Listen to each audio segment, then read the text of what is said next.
আপনি ৭৩টা যে দল বললাম, একটা দল আপনি দেখবেন শুধু ওই দল বাদ দিয়ে যত দল এই দেশে আছে তারা দায়িত্ব নেওয়ার জন্য মারামারি করে, না দিলে আবার হত্যা পর্যন্ত করে ফেলে। কিন্তু একটা দল আমি পেয়েছি দায়িত্ব নেওয়ার জন্য মারামারি না, এদের দিতে গেলে আরো কান্নাকাটি করে। আমি কি বেশি বললাম না বানিয়ে বললাম? এটা সারা দেশে বাংলাদেশের মানুষ জানে না। জেলা সভাপতি হওয়ার জন্য মানুষ মারামারি করে, এমনকি বিপক্ষে যারা আছে মেরে ফেলে।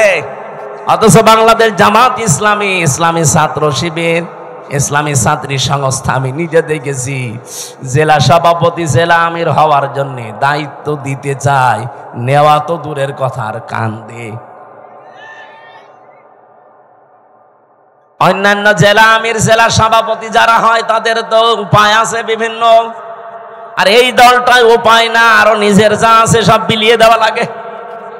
এই জন্যই তো কান্দে যে আমি একই করছি, যা ছিল অন্তত এগুলো থাকবে না, সব চলে যাবে।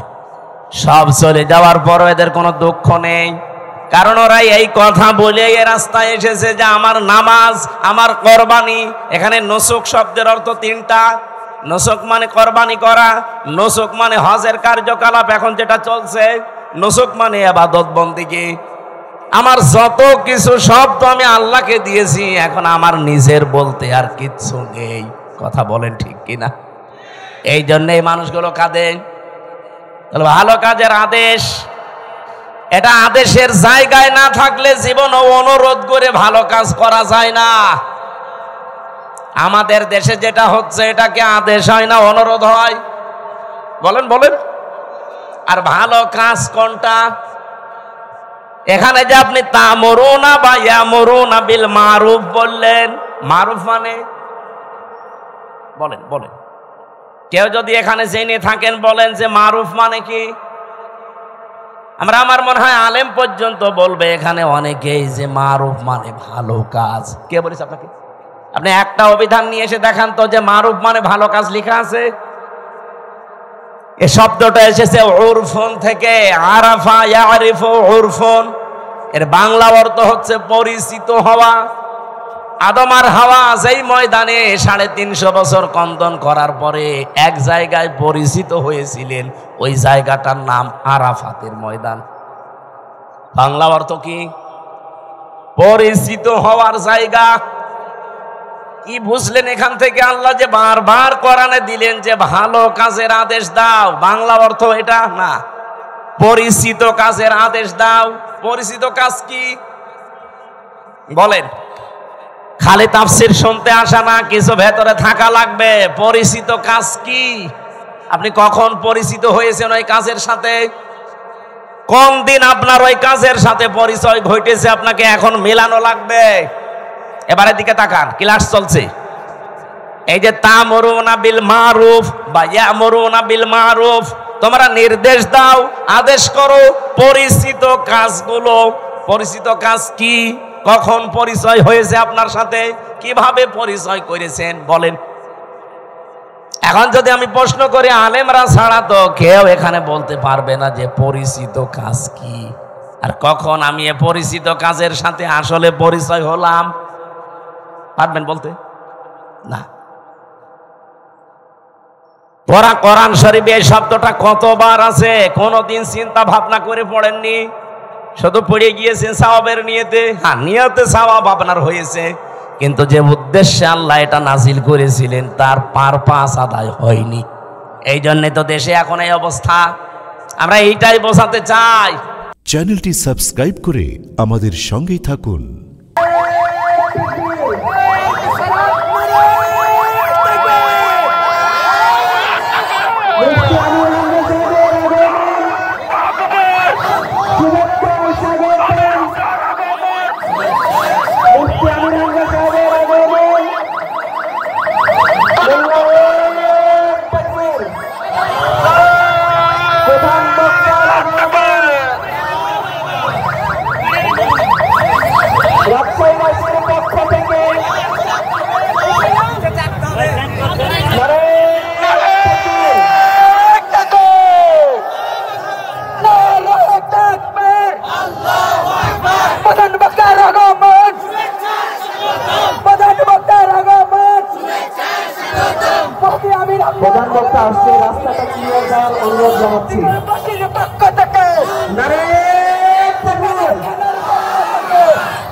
ইমাম মুক্তার আগমন, মুফতি আমির হামজা সাহেবের আগমন। লিল্লাহে তাকবীর, নারায়ে তাকবীর। জবান খুলে এবার পড়েন আপনারা। আউযু বিল্লাহি মিনাশ শাইতানির রাজিম। বিসমিল্লাহির রহমানির রহিম। واذكر في الكتاب إبراهيم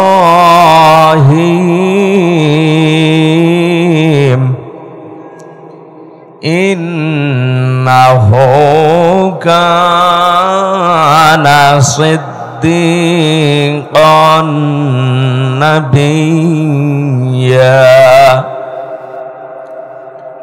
واذكر في الكتاب إبراهيم واذكر في الكتاب إبراهيم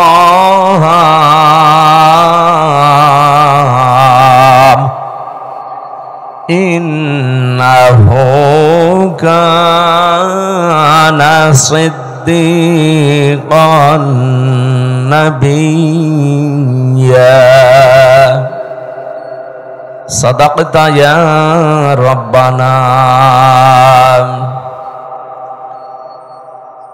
عن أبي هريرة رضي الله تعالى عنه قال قال النبي صلى الله عليه وسلم الحج يهدم ما كان قبله إلى آخر الحديث رواه ابن ماجه.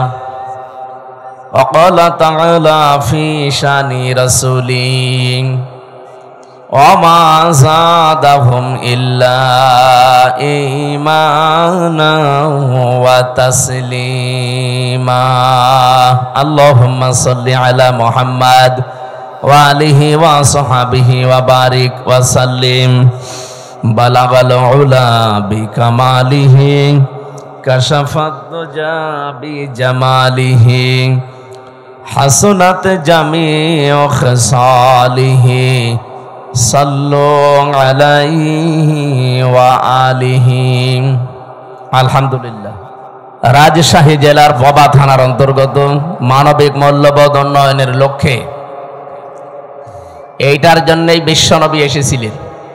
পৃথিবীতে যত নবীকে আল্লাহ পাঠিয়েছেন এই শব্দকে পৃথিবীর মানুষের কাছে পরিচিত করার জন্য মানবিক মূল্যবোধ উন্নয়ন, এটা আস্তে আস্তে দুনিয়া থেকে যখন বিদায় নিয়েছে তখনই আল্লাহ ওই এলাকার উপরে হয় কিতাব পাঠিয়েছেন নাই নবী পাঠিয়েছেন।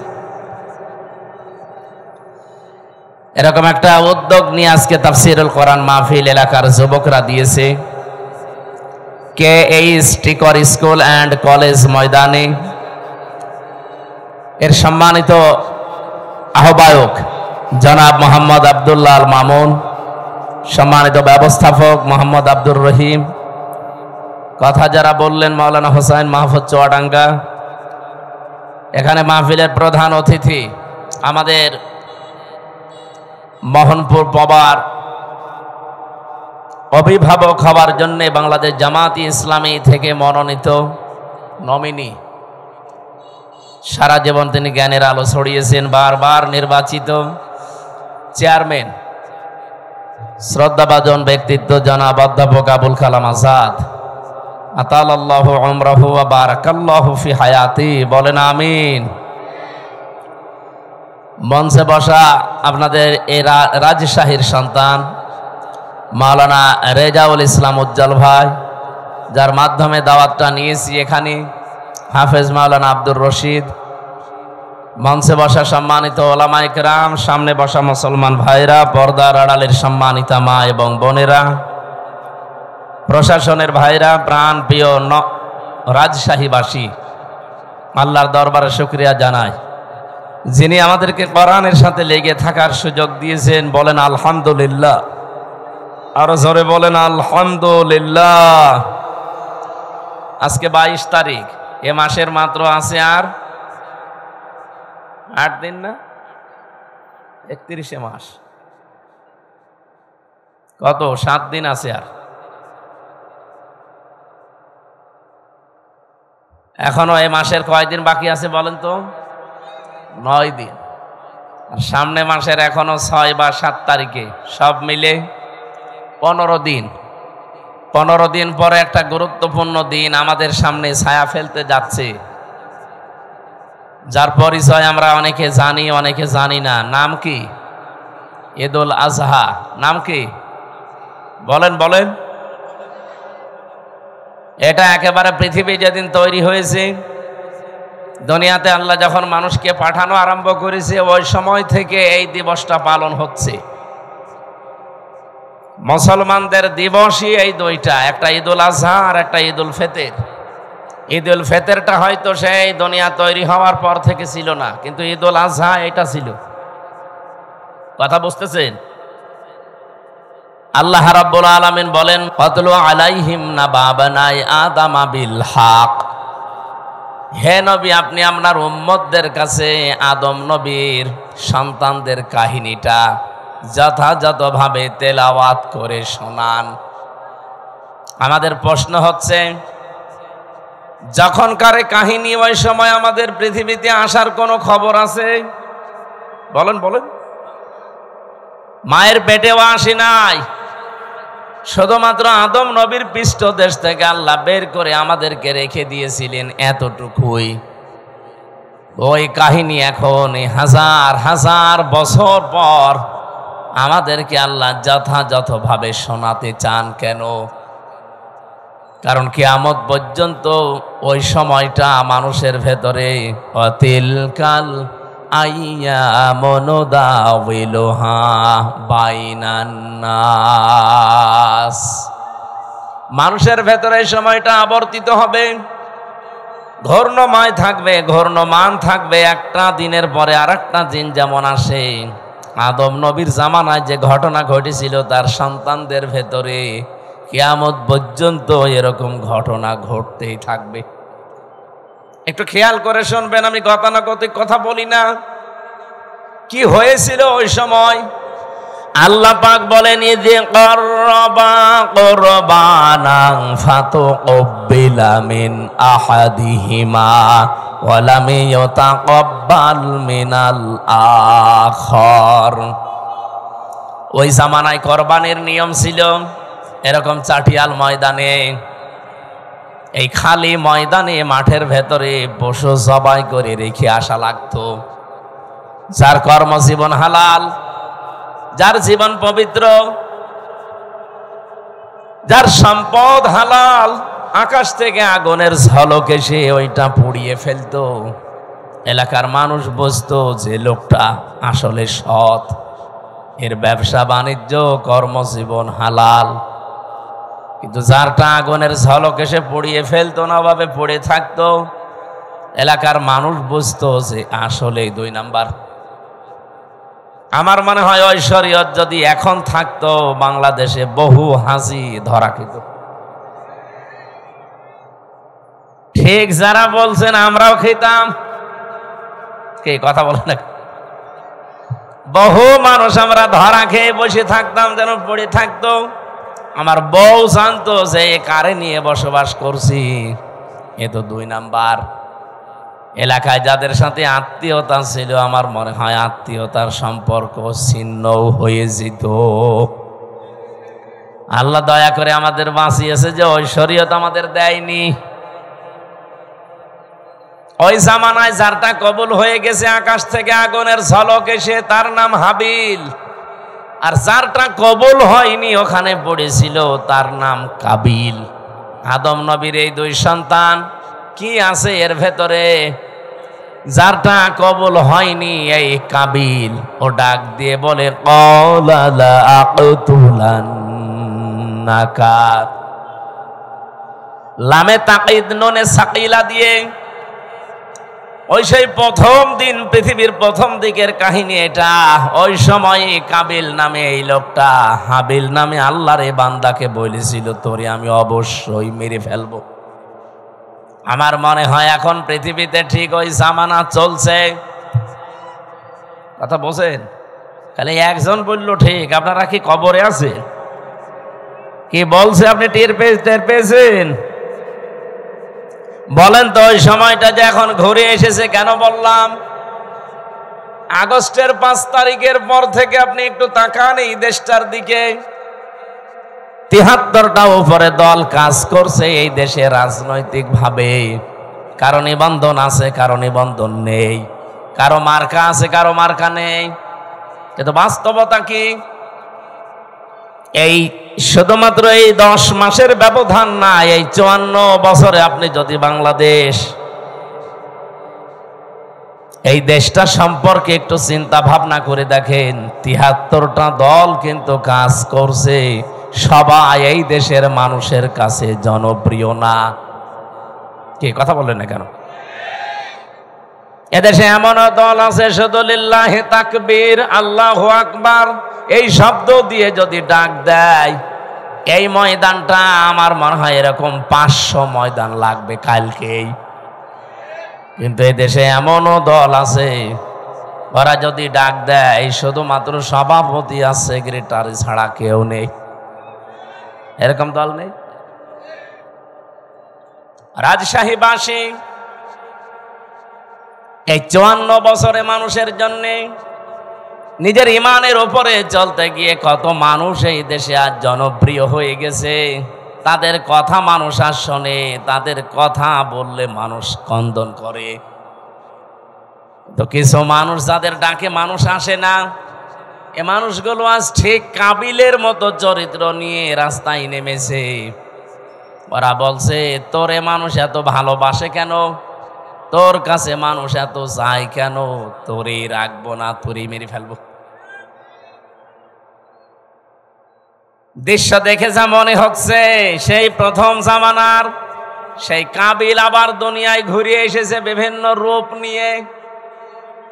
কথা বললেন না? কাবিল যদি নাও আসে, কাবিলের ভাইরা এসেছে।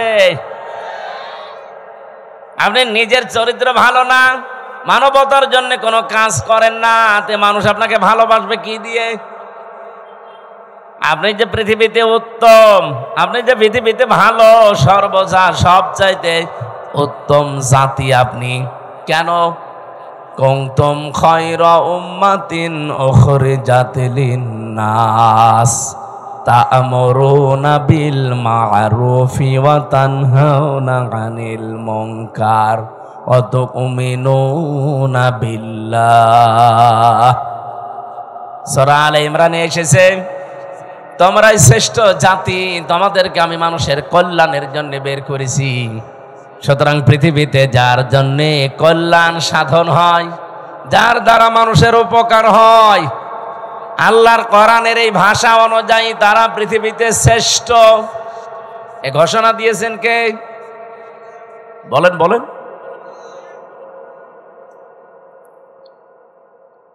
আপনার শ্রেষ্ঠত্ব শুধু চেহারা ভালো, আপনি ধনী মানুষের সন্তান, আপনি বড় রাজনৈতিক দলের নেতা কর্মী, এই জন্যে না। আপনার সম্মান আমার আল্লাহর কাছে এই জন্যই যে আপনি মানবতার উপকার করেন কিনা। কি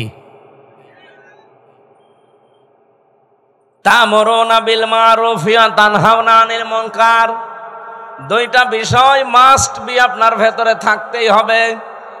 আপনি ভালো কাজে আদেশ করবেন না অনুরোধ করবেন? বলেন বলেন। এই আয়াতটা নিয়ে সারা দেশে সমস্যা। সবাই আমরা বলি সৎ কাজে আদেশ করো, অসৎ কাজে নিষেধ করো, এটা বাংলা অর্থ হয় না। এই দেশে যারা আমরা আয়াতের বাংলা করেছি তারাই প্রথম অংশটা মানি না, দ্বিতীয় অংশটা হালকা মানি। আপনি বলেন তো, সৎ কাজে আদেশ করা আর অনুরোধ করা কি এক? বলেন বলেন। বাংলাদেশে বহু মানুষ আর সৎ কাজে অনুরোধ করে। কোরআন শরীফ আপনাকে আমি ছেড়ে দিলাম, একটা আয়াত দেখান তো যেখানে আছে যে আমার বান্দারা সৎ কাজে অনুরোধ করো। আছে? যেখানেই পাবেন তা'মুরুনা বিল মা'রুফ অথবা ইয়ামুরুনা বিল মা'রুফ, আপনাকে ভালো কাজে, সৎ কাজে আদেশ করা লাগবে, আর আদেশ করলে আদেশের জায়গায় থাকা লাগে। এক কথা বলে না কেন? আপনি বলেন আর 54 বছর ইসলাম এই দেশে আদেশের জায়গায় আছে, অনুরোধের জায়গায় আছে। আমরা চাই ইসলামকে আদেশের জায়গায় নিয়ে যেতে। এটার জন্য যদি কোনো মানুষ বলে যে আমি আদেশ দিতে চাই ইসলাম দিয়ে, তাহলে আমার চেয়ার লাগবে, ওই চেয়ারে আমি বসতে চাই। ইউসুফ নবী এটা বলেছিল, ক্বালা ইন্নী খাযাইনুল আরদি ইন্নী হাফিজুন আলিম। হে দেশের বাদশা, আপনি আমাকে খাদ্য মন্ত্রণালয়ের দায়িত্ব দেন, আমি এটা হেফাজত করে রক্ষণাবেক্ষণা করে এই মন্ত্রণালয় চালাতে পারবো। তার মানে দায়িত্ব চেয়ে নেওয়া জায়েজ আছে যদি ওই রকম পরিস্থিতি তৈরি হয়। আমার মনে হয় বাংলাদেশে এখন ওই পরিস্থিতি তৈরি হয়েছে। সব জায়গায় যেহেতু চলছে 620টা বাড়ি বানানোর প্রতিযোগিতা, এই জায়গায় এখন মাওলানা মতিউর রহমান নিজামীর মতো মানুষ দরকার। মন্ত্রী ছিল, মন্ত্রণালয় চালানোর পরে 36 টাকা বেঁচেছিল, ওইটা আবার সরকারকে ফেরত দিয়েছে। আপনি দেখান বাংলাদেশে আর একটা মন্ত্রী এরকম। আবার কি দেখতে চান, সে তো দেখিয়েই গেছে। এইরকম মানুষগুলো যদি এখনো এই দেশের দায়িত্ব চেয়ে নেয় যে আমাকে 5 বছরের জন্য দেন, দেখেন আমি কিভাবে হেফাজত করি। এর ভেতরে হয়তো একজন হবে অধ্যাপক আবুল কালাম আজাদ। আপনি না চিনলে একটু বোঝেন।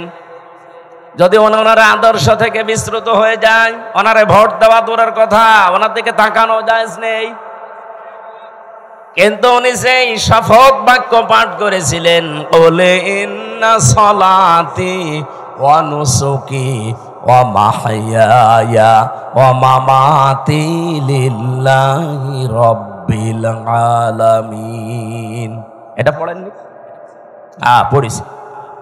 এটা যারা পড়েছে 4টা কথা আল্লাহকে বলা লাগে যে আল্লাহ, আমার নামাজ, আমার কোরবানি, আমার জীবন, আমি যে বেঁচে আছি, আমি যে মরে যাব, আমার জন্য না, সব আমি তোমাকে দিয়ে দিয়েছি।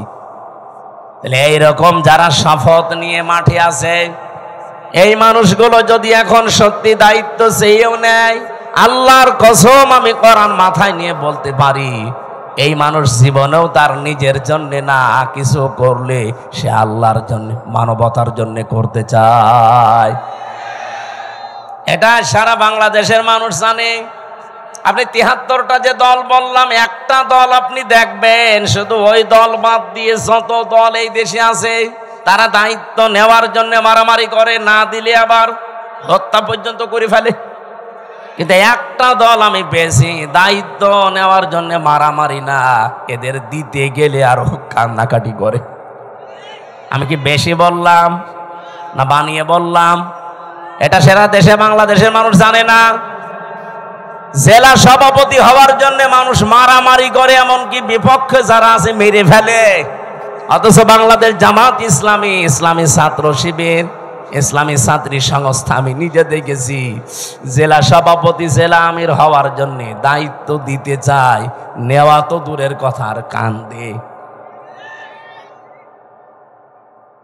অন্যান্য জেলা আমির, জেলা সভাপতি যারা হয়, তাদের তো উপায় আছে বিভিন্ন, আর এই দলটায় উপায় না, আরো নিজের যা আছে সব বিলিয়ে দেওয়া লাগে। এই জন্যই তো কান্দে যে আমি একই করছি, যা ছিল অন্তত এগুলো থাকবে না, সব চলে যাবে। সব চলে যাওয়ার পরও এদের কোনো দুঃখ নেই, কারণ ওরা এই কথা বলে এই রাস্তায় এসেছে যে আমার নামাজ, আমার কোরবানি। এখানে নুসুক শব্দের অর্থ 3টা। নুসুক মানে কোরবানি করা, নুসুক মানে হজের কার্যকলাপ এখন যেটা চলছে, নুসুক মানে ইবাদত বন্দেগী। আমার যত কিছু সব তো আমি আল্লাহকে দিয়েছি, এখন আমার নিজের বলতে আর কিচ্ছু নেই। কথা বলেন ঠিক কিনা?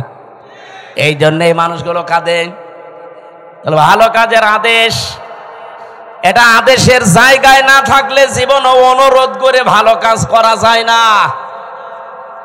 আমাদের দেশে যেটা হচ্ছে, এটাকে আদেশ হয় না, অনুরোধ হয়। বলেন বলেন। আর ভালো কাজ কোনটা? এখানে যে আপনি তামরুনা বা ইয়ামুরুনা বিল মারুফ বললেন, মারুফ মানে বলেন বলেন, কেউ যদি এখানে জেনে থাকেন বলেন যে মারুফ মানে কি। আমার মনে হয় আলেম পর্যন্ত বলবে এখানে অনেকেই যে মারুফ মানে ভালো কাজ। কে বলেছে আপনাকে? আপনি একটা অভিধান নিয়ে এসে দেখান তো যে মারুফ মানে ভালো কাজ লেখা আছে। এই শব্দটা এসেছে উরফুন থেকে, আরাফা ইয়ারিফু উরফুন। এর বাংলা অর্থ হচ্ছে পরিচিত হওয়া। আদম আর হাওয়া যেই ময়দানে 350 বছর কন্দন করার পরে এক জায়গায় পরিচিত হয়েছিলেন, ওই জায়গাটার নাম আরাফাতের ময়দান। বাংলা অর্থ কি? পরিচিত হওয়ার জায়গা। কি বুঝলেন এখান থেকে? আল্লাহ যে বারবার কোরআনে দিলেন যে ভালো কাজের আদেশ দাও, বাংলা অর্থ এটা না, পরিচিত কাজের আদেশ দাও। পরিচিত কাজ কি বলেন? খালি তাফসীর শুনতে আসা না, কিছু ভেতরে থাকা লাগবে। পরিচিত কাজ কি? আপনি কখন পরিচিত হয়েছেন ওই কাজের সাথে? কোন দিন আপনার ওই কাজের সাথে পরিচয় ঘটেছে আপনাকে এখন মেলানো লাগবে। এবারের দিকে তাকান, ক্লাস চলছে। এই যে তা'মুরুনা বিল মারুফ বা ইয়া'মুরুনা বিল মারুফ, তোমরা নির্দেশ দাও, আদেশ করো পরিচিত কাজগুলো। পরিচিত কাজ কি? কখন পরিচয় হয়েছে আপনার সাথে? কিভাবে পরিচয় করেছেন বলেন? এখন যদি আমি প্রশ্ন করি, আলেমরা ছাড়া তো কেউ এখানে বলতে পারবে না যে পরিচিত কাজ কি আর কখন আমি এ পরিচিত কাজের সাথে আসলে পরিচয় হলাম। পারবেন বলতে? না। কোরআন শরীফে এই শব্দটা কতবার আছে কোনদিন চিন্তা ভাবনা করে পড়েননি? শুধু পড়ে গিয়েছেন সওয়াবের নিয়তে। হ্যাঁ, নিয়তে সওয়াব আপনার হয়েছে, কিন্তু যে উদ্দেশ্যে আল্লাহ এটা নাজিল করেছিলেন তার পারপাস আদায় হয়নি। এই জন্যে তো দেশে এখন এই অবস্থা। আমরা এইটাই বোঝাতে চাই যে আমরা পরিচিত কাজের আদেশ করব, আর পরিচিত আমি হয়েছি ওই কাজের সাথে কবে?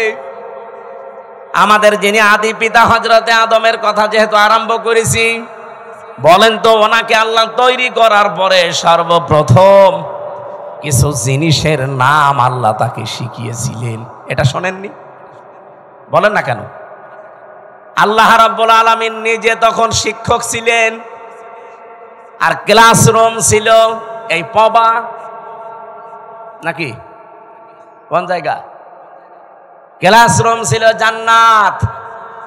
এই পৃথিবীতে যে বিশ্ববিদ্যালয়গুলো মার্ক করা হয়, যে সিরিয়াল আকারে একটার সাথে আর একটা, একটার পরে আর একটা, এই যে র্যাঙ্কিং করা হয়, কেন?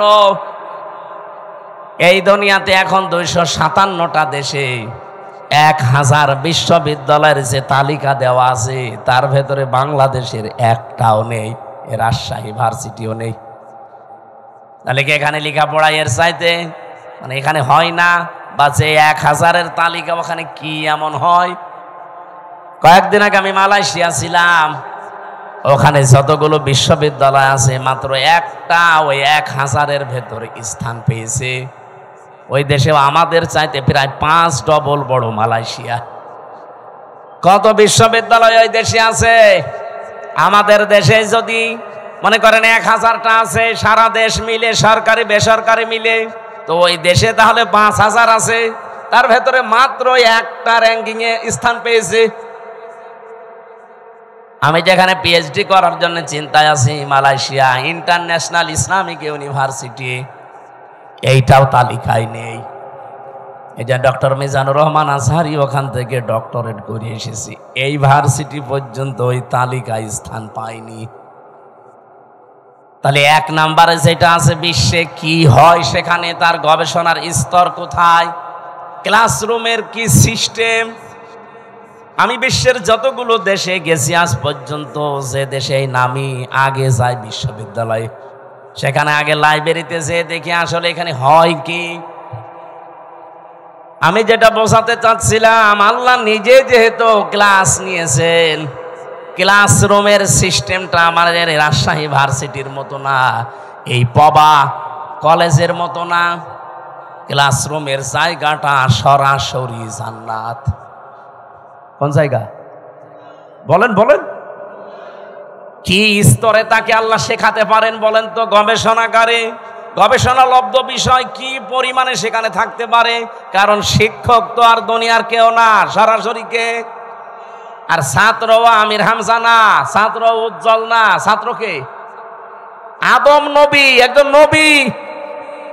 কোনদিন ভেবেছেন যে ওই দিন আল্লাহ কি শিখিয়েছে তাকে? কোরআনে কারিম আমাদের জানাচ্ছে ওয়াল্লামা আদামাল আসমা কুল্লাহা। এই যে ইসমের বহুবচন আসমা, আল্লাহ পাক তাকে শিখিয়েছিলেন বিভিন্ন নাম। আমরা এ পর্যন্ত জানি, আমার মনে হয় এখানে আলেম পর্যন্ত অনেকে জানে না এখানে ইসমের বহুবচন আসমা দিয়ে আল্লাহ আসলে জানাতে চেয়েছে কি। এই ভালো করে খেয়াল করেন, রব্বুল আলামিন এখানে ইসমের বহুবচন আসমা দিয়ে জানাতে চাননি যে আদম, দুনিয়াতে তোমাকে আমি পাঠাবো, আলু, পটল, ঝিঙা, ফুল, কদু এরকম কিছু জিনিসের নাম আমি কি তোমাকে শিখিয়ে দিলাম? এটা বলেছিলেন? বলেন বলেন। আর এটা যদি বইলেও থাকে, আপনার কি মনে হয় যে এরকম কিছু এইরকম ক্লাসে শিখাতে পারে? এটা কি 1 2 3 4 এর ক্লাস? বলেন এই ক্লাস কি নার্সারি পেলে কেজি 1 এর ক্লাস? ক্লাস হচ্ছে কত হায়ার, সরাসরি আল্লাহ নিজে শিক্ষক, ছাত্র যেমন তেমন সলিমদ্দি কলিমদ্দি না, একজন নবী, আদম নবী। তাও আর ক্লাসরুম দুনিয়ার কোন কলেজ বিশ্ববিদ্যালয় না। ক্লাসরুম কোনটা? আরো জোরে বলেন। এই আয়াতটা কতবার পড়েছেন জীবনে? কোনদিন চিন্তা করেছেন যে আল্লাহ শিখিয়েছে আদমকে যত কিছুর নাম?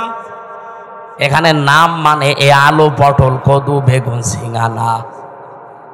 এই যে নাম মানে ওই মারুফ।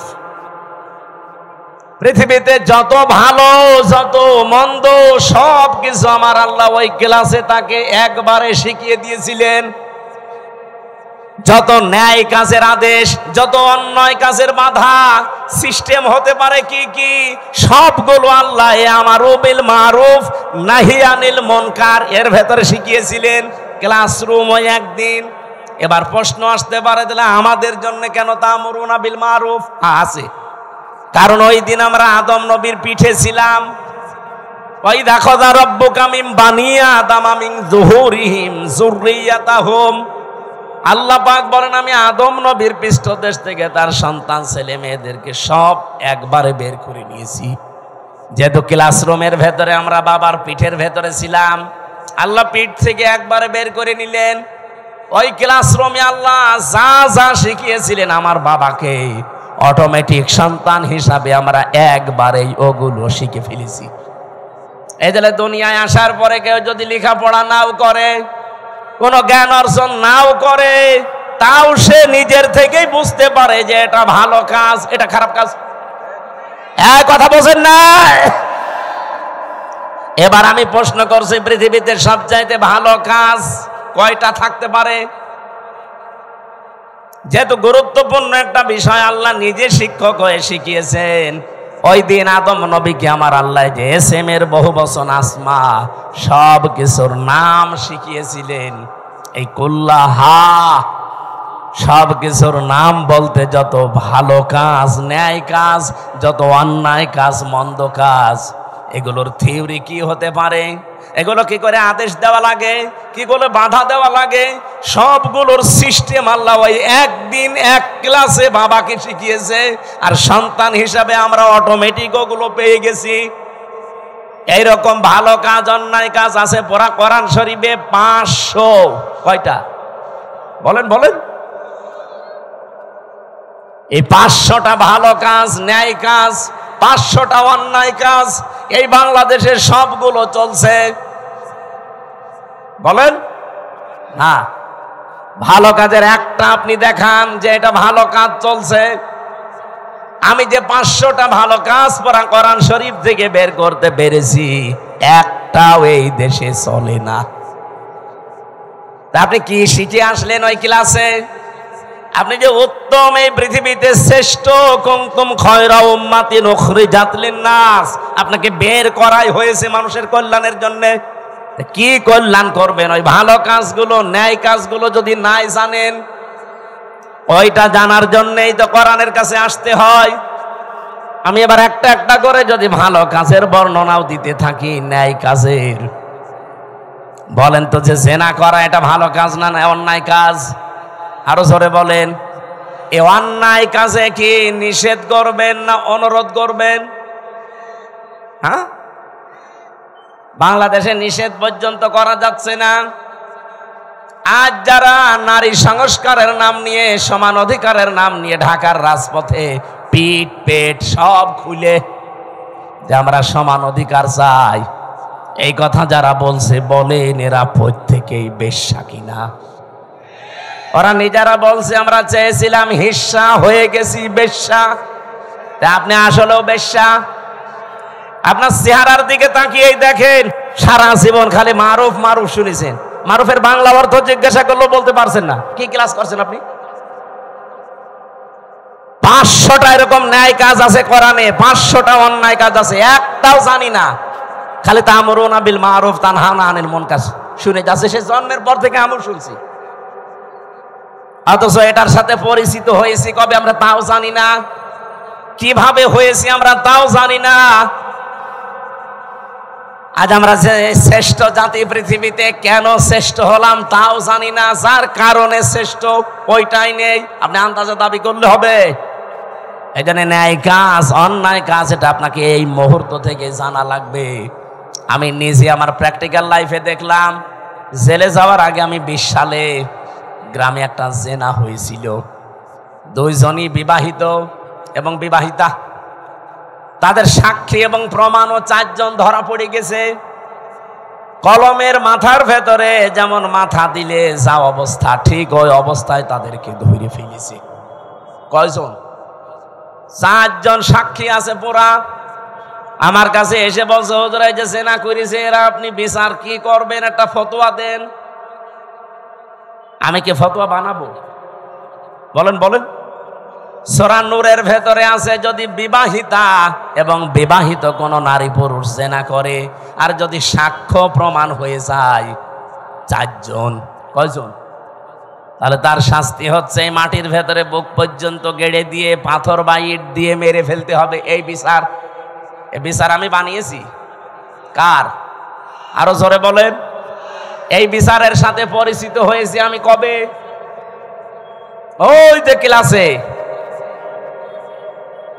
হয়তো ক্লাসের ওই কথাগুলো এরকম যারা আনমো না, এদিকে ওদিকে তাকাচ্ছেন, খালি পানির বোতল দিচ্ছেন, তারা তো 2 মিনিট পরে ভুলে যাবেন। তা আমি ভুলিনি, আমি যা পড়েছি ঠিক আমি ওইভাবেই মনে রেখেছি। আর এইগুলোর ক্লাসের জন্য 1 থেকে মাস্টার্স পর্যন্ত আমাদের যে ক্লাস, এই ক্লাসে আমি পাইনি। এগুলোর জন্য গবেষণা করা লাগে। এই যে 1000 বিশ্ববিদ্যালয়ের র্যাঙ্কিং এ বাংলাদেশের কোনো বিশ্ববিদ্যালয় নেই। কেন নেই? কারণ ওই সমস্ত জায়গায় 99% গবেষণা হয়, 1% শিক্ষা হয়। আর আমাদের দেশে 1% গবেষণা হয়, 99% শিক্ষা দেয়। এই জন্য আমরা পর্যন্ত যেতে পারি না। আদম নবীকে আল্লাহ কি গবেষণা দিয়েছেন দেখেন, যে তোমাকে শুধু না কিয়ামত পর্যন্ত তোমার সন্তান যারা তারা পিঠে ছিল, ওয়াইদ আখাযা রাব্বুকা মিন বানি আদামা মিন যুহুরিহিম যুররিয়াতাহুম, এটা সূরা আরাফের 172 নম্বর আয়াতের প্রথম অংশে আছে। আমি দলিলগুলো শুধু আয়াত বলছি, বাড়ি যে মিলাবেন আপনার আরো আনন্দ লাগবে। আজ যদি সত্যি আমরা ভালো কাজের আদেশের জায়গায় থাকতাম, আমি ওই দিন শুধু ফতোয়া পর্যন্ত দিয়েছিলাম, আদেশ দিতে পারিনি। যদি সত্যি আমি আদেশ দিতাম আর গ্রামবাসী মিলে যদি ওদেরকে 2 জন সঙ্গে সার করতো, আমি বেঁচে থাকতে পারতাম। কথা বলে না কেন? পুলিশ তার পরের দিন ওদের সঙ্গে সার করার আগে আমার সঙ্গে সার করতো। বলতো হুজুর ফতোয়া দিয়েছেন ঠিক আছে, কার্যকর করলেন কেন? এদেশে কোরআনের আইন চলে। আমি কি বলতাম? চলে না, তাহলে আপনাকেই দেখি আসেন সঙ্গে সার করি। অথচ এই কাজটার সাথে আমি পরিচিত হয়েছে কি 5 বছর 10 বছর আগে। কবে? ওই দুনিয়া যেদিন তৈরি করেন আমার পিতা আদি পিতাকে, সেই দিন থেকে আমি পরিচিত। এই জন্য দুনিয়ায় যারা আসে ও লেখাপড়া জানে না, কোনো ভার্সিটি কলেজে বিশ্ববিদ্যালয়ে কোনো জায়গায় পড়েনি, স্কুলের বারান্দায় যায়নি, তারপরও ভালো কাজ কোনটা অন্যায় কোনটা সে ভেতর থেকে আসে না, সে নিজের থেকে বলতে পারে না যে না এটা অন্যায় কাজ এটা ভালো কাজ। এটা আপনি শিখলেন কোন থেকে? এর সাথে পরিচিত হয়েছেন আপনি ওই ক্লাস থেকে। এজন্য দুনিয়ায় যত অন্যায় কাজ আছে এই অন্যায় কাজের সাথে পরিচয় আমাদের আজকে না কালকে না বহুদিন আগের। এই অন্যায় কাজগুলো বন্ধ করার জন্য যেখানে থাকা লাগে আর 54 বছরও আমরা সেখানে যেতে পারি নাই, এজন্য কোনো অন্যায় বন্ধ হয় না। জায়গায় যাওয়ার জন্য আজ বাংলাদেশ চেষ্টা করছে যে ওখানে যদি যেতে পারি ভালো কাজ কোনটা ও মন্দ কাজ কোনটা ঠিক আমি তো আগেই জানি, ওগুলো শুধু এখন বাস্তবতায় রূপ দেব। আমি বললাম যাদেরকে যে ভালো কাজে বাংলাদেশে আদেশ নেই অনুরোধ আছে, একদল আবার বলবে হুজুর আপনি আমাদেরকে খোঁচা দিলেন। আপনাদের খোঁচা দিয়েছি? আপনি তো আদেশ করতে জীবনেও পারেন না, আপনি তো অনুরোধ করেন চলো ভাই সলিমুদ্দিন নামাজ পড়তে যায়। এটা কি আদেশ না অনুরোধ? বলেন বলেন। ইসলামের কোন কাজ অনুরোধ আছে? নেই। সব কাজ ডু ইট, এটা কর, এইরকম আদেশ। এবার আসেন ওয়ায়ানহাউনা আনিল মুনকার, যারা অন্যায় কাজে বাধা দেয়। আমরা বলি যে অন্যায় কাজে নিষেধ করে, কে বলেছে আপনাকে? অন্যায় কাজে এখানে বাধা দেওয়ার নিষেধ করা এক জিনিস না। ও বাবা সলিমুদ্দিন এই গাছটা কেটো না, এটা নিষেধ করলাম। কিন্তু এটা যদি মানে বাধা দিতে হয় তাহলে যে ওই গাছ কাটবে তার চাইতে আমার শক্তিশালী হওয়া লাগবে। এক কথা বলেন না কেন? এদেশে এরকম শক্তিশালী জায়গায় আমরা আছি। তাহলে চাঁদাবাজি যারা করে এখানে যে যদি বলে ভাই না এ কাজ ভালো না আস্তাগফিরুল্লাহ, ও বলবে রাখেন আপনার আস্তাগফিরুল্লাহ, টাকা দেন। আমরা আজ অন্যায় বন্ধ করার জন্য যে বাধার প্রাচীর তৈরি করা দরকার, যে সিস্টেমগুলোতে যাওয়া দরকার, ওই লাইনে আমরা নেই। এই জন্য আজ এই দেশে কোনো অন্যায় এখনো পর্যন্ত বন্ধ নেই, প্রকাশ্যে গোপনে চলছে। আমার কুষ্টিয়াতে কালকে কুমারখালী থানায় গাছি কালুর চম্পাবতীর গান হয়তো অর্ধ উলঙ্গ নাচ এগুলো চলছে আবহমান কাল থেকে। এবার বাংলাদেশ জামাত ইসলামী ইসলামী ছাত্র শিবির বলেছে না আমাদের এই থানায় এই এরিয়ার ভেতরে এই গনার কাজ আমরা করতে দেব না। নিষেধ শুধু না, বাধার প্রাচীর তৈরি করেছে, প্রতিবন্ধকতা সৃষ্টি করেছে। এখন এদের চাইতে যারা আরেকটু উপরে আছে বসে কি এই দুই দল লেগে গেছে। কালকে হাসপাতালে দেখেন কত মানুষ ভর্তি। আমার তো মনে হচ্ছে এখনো পর্যন্ত দেশে কেউ হাবিল কেউ কাবিল কাজ করছে। এ রাজশাহীতে নদী নেই, কি নাম কি পদ্মা, পদ্মায় যে স্রোত চলে, আমি আর আবুল কালাম আজাদ সাহেব যদি বলি এই স্রোত বন্ধ হয়ে যা, সূরা ফাতিহা পড়ে ফু দিয়ে দিলাম, হবে? আবুল কালাম আজাদ আর আমির হামজান আমাদের বাবারা আসলেও হবে না। কাবা শরীফের ইমাম এনে কাজ করেন তাও হবে না। এই স্রোত বন্ধ করার জন্য প্রাচীর দেওয়া লাগবে, বাঁধ দেওয়া লাগবে, প্রতিবন্ধকতা সৃষ্টি করা লাগবে। এটা বুঝেছেন? এটা বুঝেছেন? 500 অন্যায় কাজ চলছে এই দেশে এখনো পর্যন্ত, একটাও বন্ধ করার জন্য যে বাধা প্রাচীর নেই, বাঁধ নেই। এমনকি আমরা যে এখানে শক্তিশালী হয়ে দাঁড়াবো সেই পর্যায়ে এখনো যেতে পারিনি। আমরা উত্তম হলাম কি দিয়ে? এই দুইটা করার পরে অতুকমিনুনা বিল্লাহ, যারা আল্লাহর উপরে ঈমান আনে, এগুলোর 3 নম্বরে আমরা ওইটা নিয়ে বসে আছি। আল্লাহ তুমি একজন আছো, তা আল্লাহ একজন আছো এ কথা তো আবু জেহেলও বলতো।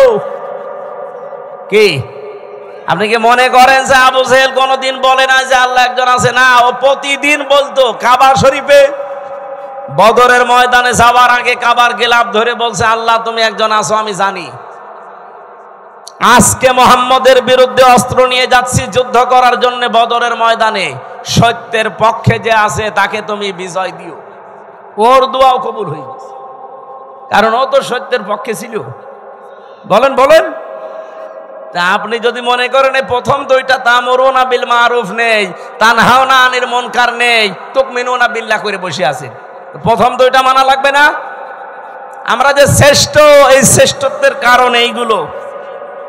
আজ এই জায়গাগুলোতে যাবার জন্য ইসলামপন্থী যারা, তারা যদি চেষ্টা করে, যদি কেউ খারাপ মনে করেন যায় এদের রাজনীতি করার শখ, এদেরও চেয়ারের লোভ, এরা চেয়ারে যেতে চায় আপনার মতো 620টা বাড়ি বানানোর জন্য না, এরা যেতে চায় এই দেশের মানুষের ভাগ্য উন্নয়ন করার জন্য। এদের যদি এরকম শখ থাকে যে আমি 620টা বাড়ি বানাবো, একটাও ভোট দেবে না।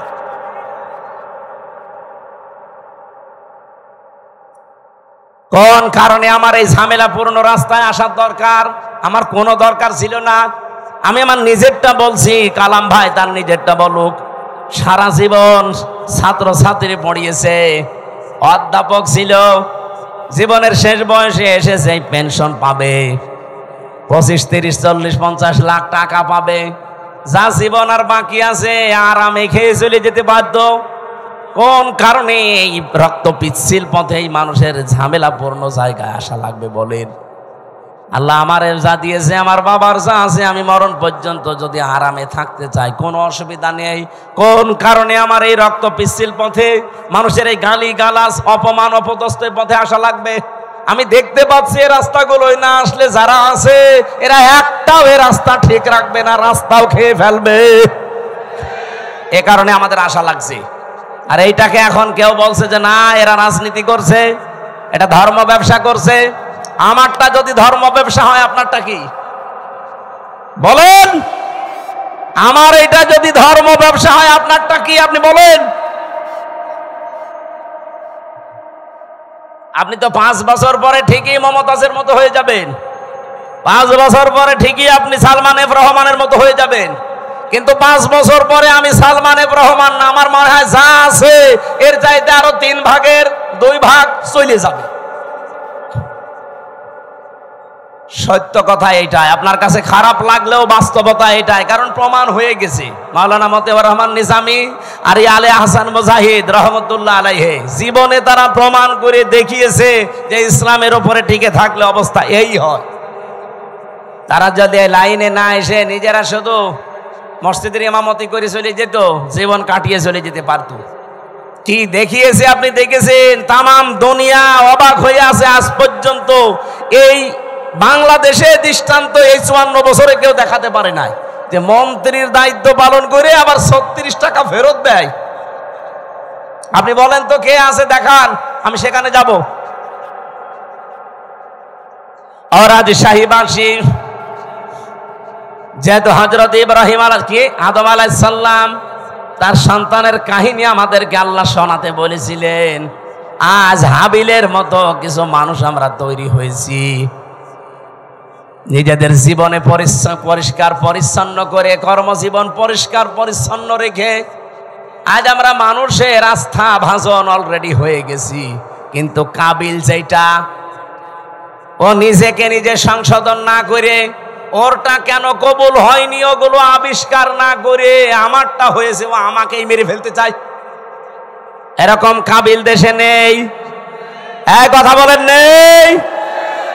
আমরা এখন হাবিলের ভূমিকায় থাকতে চাই। ওই দিন হাবিল বলেছিল ক্বালা ইন্নামা ইয়াতাকাব্বালুল্লাহু মিনাল মুত্তাকিন। এখানে যারা আরবি গ্রামার বোঝে জিজ্ঞাসা করেন, ইন্নার পরে যদি মা আসে বাংলা অর্থ দাঁড়ায় একমাত্র, কেবলমাত্র, শুধুমাত্র, হবেই হবে, এইটাই। এরকম 33টা অর্থ আছে।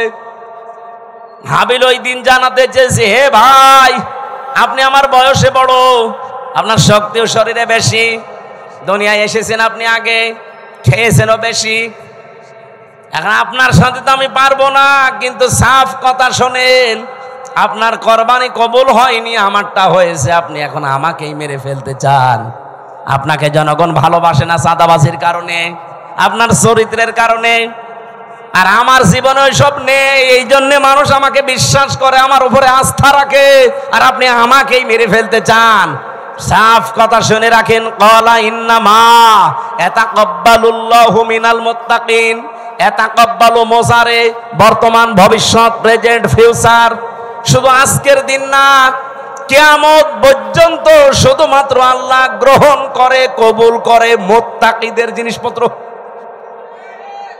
এই জন্য আমরা এখন থেকে মুত্তাকি হওয়ার চেষ্টা করি। মুত্তাকি কি? মুত্তাকি শব্দের বাংলা অর্থ হচ্ছে ভদ্রলোক। মুত্তাকি শব্দের বাংলা অর্থ হচ্ছে বেঁচে থাকা। মুত্তাকি শব্দের শাব্দিক অর্থ হচ্ছে আল্লাহর নিষিদ্ধ কাজগুলো ঘৃণা ভরে ছেড়ে দেওয়া।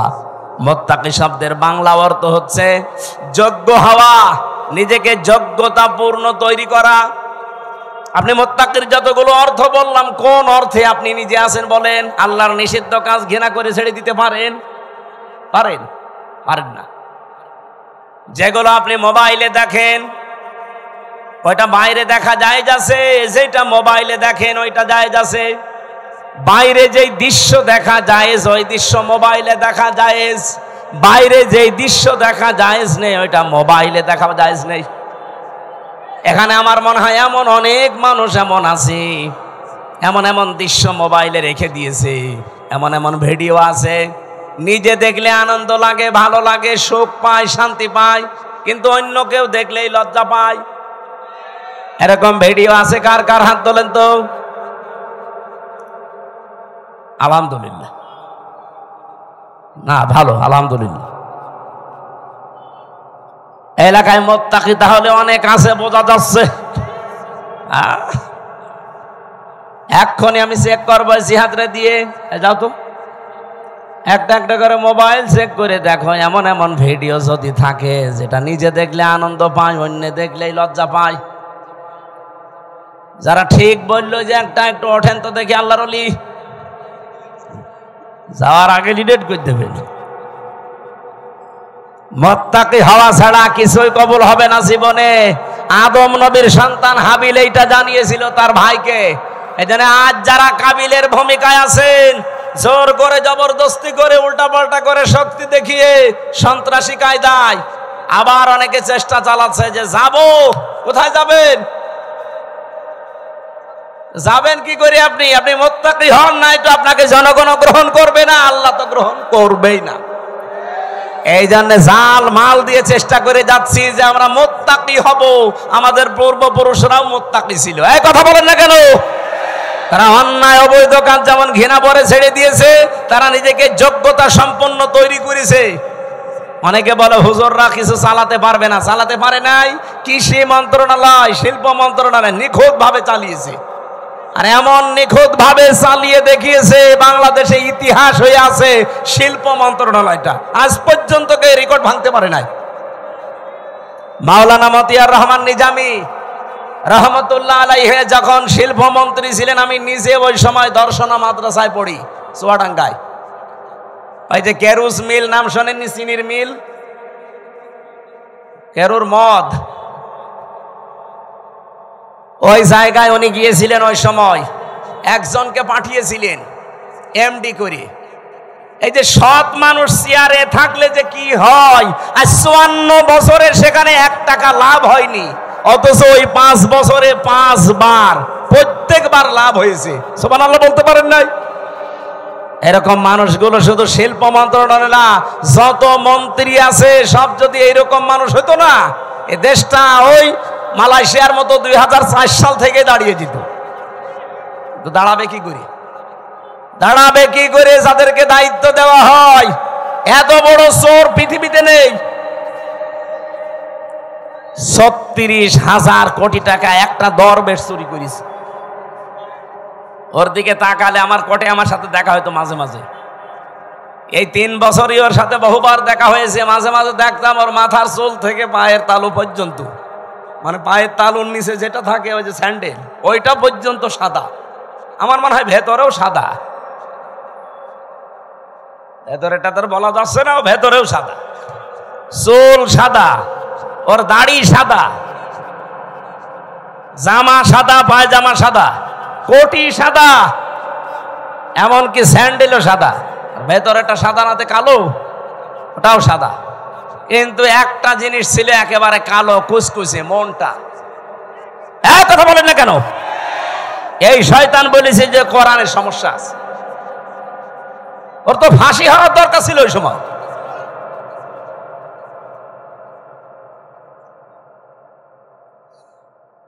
আমি তো বাস্তব কথা শোনাতে চাচ্ছি। এই এমডিকে উনি পাঠিয়েছিলেন রাত 3:30টার সময়, যে উনি জয়েন্ট করেছে। চিন্তা করছে আজকে আমি একটা চমক দেখাবো। একেবারে মেন গেটে যে দারোয়ান আছে, তারে বলছে আপনি এখান থেকে একটু নিরাপদ দূরত্বে থাকেন, আপনার পোশাকটা আমারে দেন। ওই যে হাটে একটা লাঠি নিয়ে বসে থাকে, লাঠি নিয়ে দারোয়ানের মতো বসে আছে। ফজরের নামাজ শেষ করে সকাল 7টা থেকে আরম্ভ হয়েছে, মানুষ যাচ্ছে 10টা পর্যন্ত। এরপরে ডিউটি আর এক দলের আসবে। তখন বাজে 11:45। একজন একেবারে সেরকম বড় দাড়ি, জব্বা জামা গায়ে, পাগড়ি মাথায়, এত বড় বড় দাড়ি নিয়ে প্রাইভেট নিয়ে ঢুকতেছে। তো দারোয়ান মনে করছে যে নতুন দারোয়ান হবে হয়তো। আজকে আর অন্য দিনের মতো গেট খোলে নাই, গেট বন্ধ করে দাঁড়িয়ে আছে। বলছে না, আমি আপনাকে ঢুকতে দেব না। এই দারোয়ানের বাচ্চা, আপনি যাই বলেন না কেন, এখন বাজে কত? আপনার তো এখানে আসার কথা 10টায়, এখন বাজে 11:45, 1 ঘন্টা 45 মিনিট লেট আপনার। আপনি যদি আমার চাকরি খেয়েও ফেলেন, আমি আপনাকে আজ ঢুকতে দেব না। এখন দারোয়ানের সাথে মারামারি করবে। শেষ পর্যন্ত বলেছে ঠিক আছে, তোর চাকরি কে রাখে আমি দেখব। এই ধস্তাধস্তিতে শেষ হয়ে যাওয়ার পরে দারোয়ানকে এবার ভেতরে যে বলছে আপনার দায়িত্ব আপনি পালন করেন, যান। আমি চলে গেলাম। যে এমডির অফিসে বসেছে, ওই লোকটার খবর নিয়ে ডাক দিয়েছে যে ওকে ডাক দেন আমার অফিসে। অফিসে ঢোকার পরে যখন সালাম দিয়েছে, জবাব দিয়ে বলছে দাঁড়ান, চেয়ারে বসার দরকার নেই, আপনি দাঁড়ান, আপনাকে আমি কয়েকটা কথা জিজ্ঞাসা করব। এখন বাজে হচ্ছে 11:45, আপনার 10টায় অফিসে আসার কথা। আপনি যে মুখে দাঁড়িয়ে রেখেছেন, এই দাঁড়ি আপনার জন্য না, কারণ এই দাঁড়ি যিনি রাখতেন তিনি কাজে এভাবে ফাঁকি দিতেন না। আপনি বিশাল জব্বা গায়ে দিয়ে এসেছেন, পাগড়ি মাথায় দিয়ে, এই পাগড়ি জব্বা আপনার জন্য না, কারণ এগুলো যিনি পরতেন তিনি জীবনে কোনোদিন কাজে ফাঁকি দেননি। আপনি কার আদর্শগুলো শরীরের ভেতরে ধারণ করে ফাঁকি দিচ্ছেন? আপনি 10টা থেকে 4টা পর্যন্ত ডিউটি করবেন, এইটা আপনার ইবাদত। কথা বলেন না কেন? আর আপনি 11:45, 1 ঘন্টা 45 মিনিট লেট। মাসের পরে তো ঠিকই বেতন নিয়ে নেবেন। আপনার বেতন হালাল হয় কি করে? আপনার নামাজ হয় কি করে? আপনার দাড়ি রাখা আপনার জন্য না, কেটে ফেলেন দাড়ি। ওই বছর এই লাভ হয়েছিল এই দেশে চিনির মিলে, ওই প্রথম শুরু হয়েছে। এই যে ডিউটি গুলো সঠিকভাবে পালন করা, কোনো জিনিসে ভেজাল না দেওয়া, চুরি চামারি বন্ধ হওয়া, বিশেষ করে দুর্নীতি আর কোনো জায়গায় নেই, সবাই টাইট হয়ে গেছে। ওরে বাবা কি কঠিন মানুষ! 1 বার 2 বার 3 বার সিগন্যাল দেয়, 3 বারের পরে যদি সংশোধন না হয় জনমের মতো ওরে বিদায় করে দেয়। একবারে ভয় দেখিয়েছে, সারা দেশে যত চিনির মিল সব টাইট হয়ে গেছে। কারণ ওনার উপরে যে আছে, যিনি পাঠিয়েছেন তিনি তো সাধারণ মানুষ না, মাওলানা নিজামী সরাসরি পাঠিয়েছে ওনারে। বলেন তো যে এইবার বাংলাদেশে যে ইতিহাস তৈরি করে গেল, এখন যদি আবার ওই রকম আমরা তৈরি করে দিতে পারি, আল্লাহর কসম আমি দিয়ে বলতে পারি বাংলাদেশ ও মালয়েশিয়া সিঙ্গাপুরের মতো দাঁড়িয়ে যাবে। মালয়েশিয়া দাঁড়িয়েছে 2004 সালের পর থেকে, সিঙ্গাপুরও দাঁড়িয়েছে 2004 সালের পর থেকে, পাশাপাশি দেশ। আমি ঘুরে আসলাম কয়েকদিন আগে। বাংলাদেশের চাইতে কত ছোট সিঙ্গাপুর জানেন? এ রাজশাহী জেলা আমার মনে হয় এই মাথা থেকে ওই মাথা 70-80 কিলোমিটার হবে না?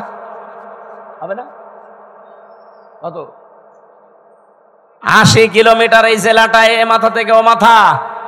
অথচ সিঙ্গাপুর একটা দেশ, মাত্র 42 কিলো এই মাথা ও মাথা। মাছ বিক্রি করে খেত ওরা। কি অবস্থায় দাঁড়িয়েছে সিঙ্গাপুর আজ! 257টা দেশের ভেতরে যদি 10টা দেশ গণনা করেন, সিঙ্গাপুর একটা ধরা লাগবে। এ পর্যায়ে তারা গেছে শুধুমাত্র এই সৎ নেতৃত্বের কারণে।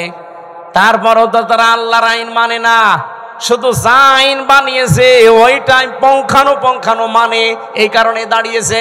আর আমরা শুধুমাত্র নিজেদের আইন না, এই দেশে যদি ইসলাম আসে পুরাটা চলবে আল্লাহর আইন। এই বলেন বলেন, 56,000 বর্গ মাইল পুরাটা চলবে কার আইন? আরো জোরে বলেন, কয়টা? 500। ওই যে পরিচিত যে বিষয়গুলো আদম নবী থেকে, ওই বিষয়গুলো আসবে পরিচিত, সব একটা একটা করে ব্যক্তি, পরিবার, সমাজ, রাষ্ট্রে কায়েম হয়ে যাবে 500। আর অন্যায় 500। সৎ কাজে আদেশ দেবে, অন্যায় কাজে নিষেধ করবে। এই প্রতিশ্রুতি ওনারা দিয়েছে।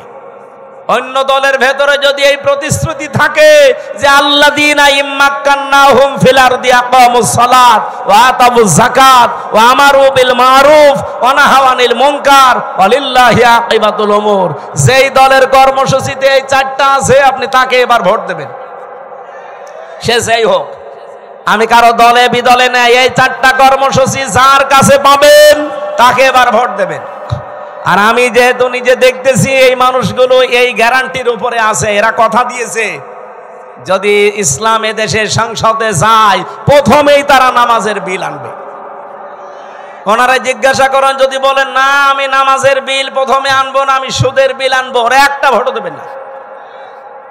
2 নম্বরে ওরা যাকাতের বিল কায়েম করবে, যে যাকাত ভিত্তিক অর্থনীতি কায়েম হবে এখন থেকে।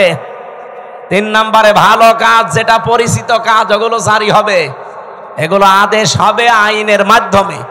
আর অন্যায় যতগুলো আছে অন্যায় সব বন্ধ হবে, বাধার প্রাচীর তৈরি করা হবে।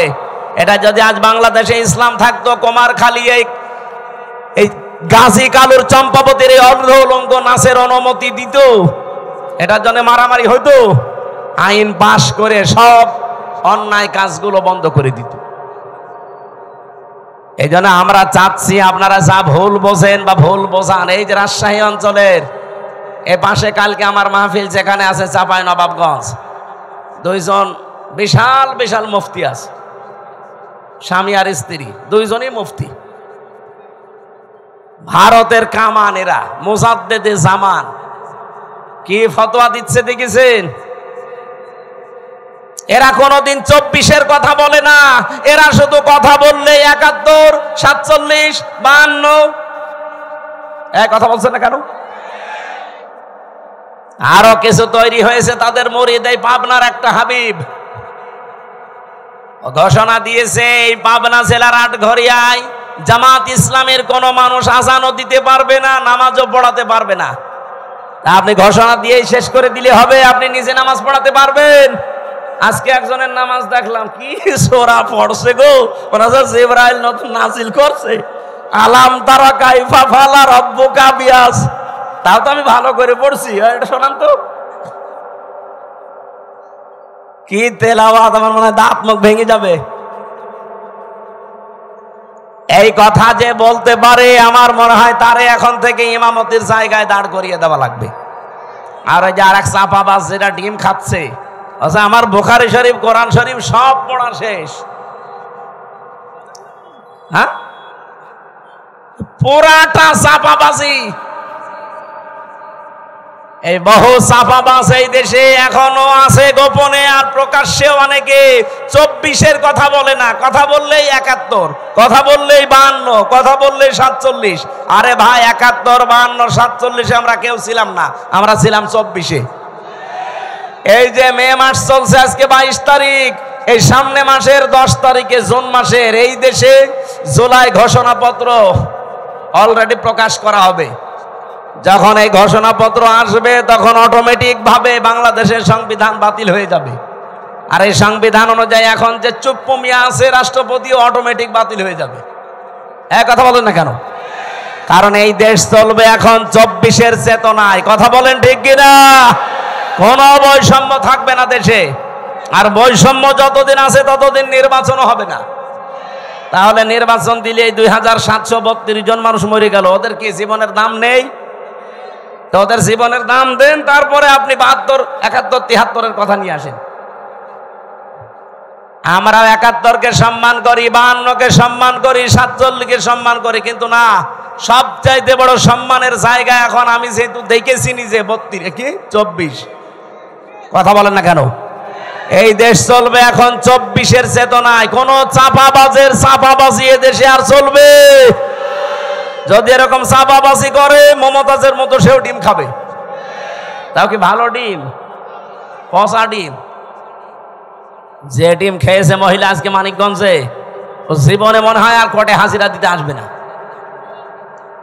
আমার ভাইরা, এই জন্য আমাদের সতর্কতার বিষয় হচ্ছে আমরা এখন কাবিলের মতো না, আমরা এখন হাবিলের মতো অবস্থানে যাব। ভাই যা করেন করেন, আপনার ওই পায়ে পা দিয়ে ঝগড়া করতে চান, আমি এখন ঝগড়ার ভেতরে নেই। আমি আছি আমাকে সংশোধন করে জনগণের সামনে আস্থা ভাষণ হিসাবে তৈরি করা। কারণ আমি চাই এই পৃথিবীতে আমারটা যেমন কবুল হচ্ছে, আমার আন্ডারে যারা থাকবে তাদেরটাও যেন আল্লাহর দরবারে কবুল হয়। আর আপনি আমাকে মেরে ফেলার জন্য উঠে পড়ে লেগেছেন। লাইম বাসাত্তা ইলাইয়া ইয়াদা কালি তাকতুলানি মা নাবি বাসিতি ইয়াদিয়া ইলাই কালি আকতুলাক ইন্নী আখাফুল্লাহ রাব্বাল আলামিন। কি গুরুত্বপূর্ণ কথা ওই দিন হাবিল বলেছে। আল্লাহ হাবিলের এই কথাগুলো আমাদের জীবনে মেনে চলার তৌফিক দেন, বলেন আমিন। আমরা সূরা মারইয়ামের 41 থেকে তেলাওয়াত আরম্ভ করেছি। তেলাওয়াত কিন্তু আয়াত থেকে তাফসীর আকারে কথা বলনা, সময় বেশি হয়ে যাচ্ছে, একটু সময় দেন আমার। আজকে জবান খোলে সূরা মারইয়ামের 41 নম্বর আয়াত, এখান থেকে আমরা আরম্ভ করব। যেহেতু সামনে আর 15 দিন পরে গুরুত্বপূর্ণ যে দিবসটা, এই দিবসটা আদম নবী থেকে যদিও আরম্ভ হয়েছে, কিন্তু আমরা সুন্নত হিসাবে পশু জবাই করার এই নিয়ম পেয়েছি আমাদের জাতির পিতা ইব্রাহিম আলাইহিস সালাম থেকে। সেখান থেকে এখন আমরা আরম্ভ করছি। প্রথম অংশ শেষ, দ্বিতীয় অংশ শুরু হচ্ছে। আযকুর ফিল কিতাবি ইব্রাহিম, আল্লাহ পাক বলেন আলোচনা করো, বর্ণনা করো। কিতাবের ভেতরে আমি ইব্রাহিম আলাইহিস সালামের যে কাহিনী বর্ণনা করেছিলাম, এইটা আপনি আপনার উম্মতদের কাছে বর্ণনা করেন। ইন্নাহু কানা সিদ্দিকান নাবিয়্যা, নিশ্চয় সে ছিল একদিকে সত্যবাদী আর একদিকে নবী। এটা বাংলা অর্থ ছিল আয়াতের। এবার আমরা তাফসিরে যাচ্ছি। সূরার নাম সূরা মারইয়াম। কি নাম বলেন বলেন? অনেকে বলে সূরা মরিয়ম, না, মরিয়ম বলে কোনো শব্দ কোরআনে নেই। কোরআনে আছে সূরা মারইয়াম। মারইয়াম বলেন বলেন। কিয়ামতের ময়দানে এই নামটা এত দামি নাম। আল্লাহ রাব্বুল আলামিন এটাকে ইজতিবা জানিয়েছেন, যেটা আমি মনোনীত করেছি, নির্বাচিত করেছি, পছন্দ করেছি। নামটা হযরতে মরিয়মের নাম দুনিয়াতে যারা রাখে মারিয়াম, কিয়ামতের ময়দানে আল্লাহ যখন মানুষকে মাফ করতে আর কিচ্ছু পাবে না, যার নামের সাথে মারিয়াম, ফাতিমা এরকম নাম যাদের মিল আছে, কিয়ামতের দিন আল্লাহ নামের ওসিলায় তাদের শেষ পর্যায়ে মাফ করে দেবেন। এই জন্য আশা করছি আমাদের সন্তানাদি যারা এখন আসতেছে, আসবে, নামটা আপনি অর্থবোধক এবং সিস্টেমে রাখবেন। কিয়ামতের দিন যেন আল্লাহ অন্তত নামের ওসিলায় হলেও তাকে মাফ করে দেয়। অনেকগুলো আয়াত আমার আল্লাহ সূরা মারইয়ামের ভেতরে দিয়েছেন। 98টা আয়াত আমরা কোরআনে কারিমে পেয়েছি। এই সূরার ভেতরে মাত্র একটা আয়াত পড়েছি, আয়াতের নাম্বার 41। আল্লাহ নিজে যখন আমার শব্দ দিয়ে আরম্ভ করলেন অজকুর, শব্দটা ছিল ওয়া উজকুর, আসল শব্দ হচ্ছে যাকারা, যেটাকে আমরা বাংলায় এই দেশের মানুষ জিকির বলে জানি। জিকির মানে স্মরণ করা। জিকির মানে কি? আমি এই রাজশাহীতে এর আগে আমি জিকির শব্দের উপরে আলোচনা করেছিলাম। জিকিরের 19টা অর্থ আছে পুরা কোরআনে। সামারাইজ করে আমি 5টা পর্যন্ত বলেছিলাম রাজশাহী স্টেশনের পাশে। জিকির মানে স্মরণ করা, জিকির মানে কোরআন, জিকির মানে উপদেশ, জিকির মানে আল্লাহর আইন, জিকির মানে নামাজ, বাস সালাত।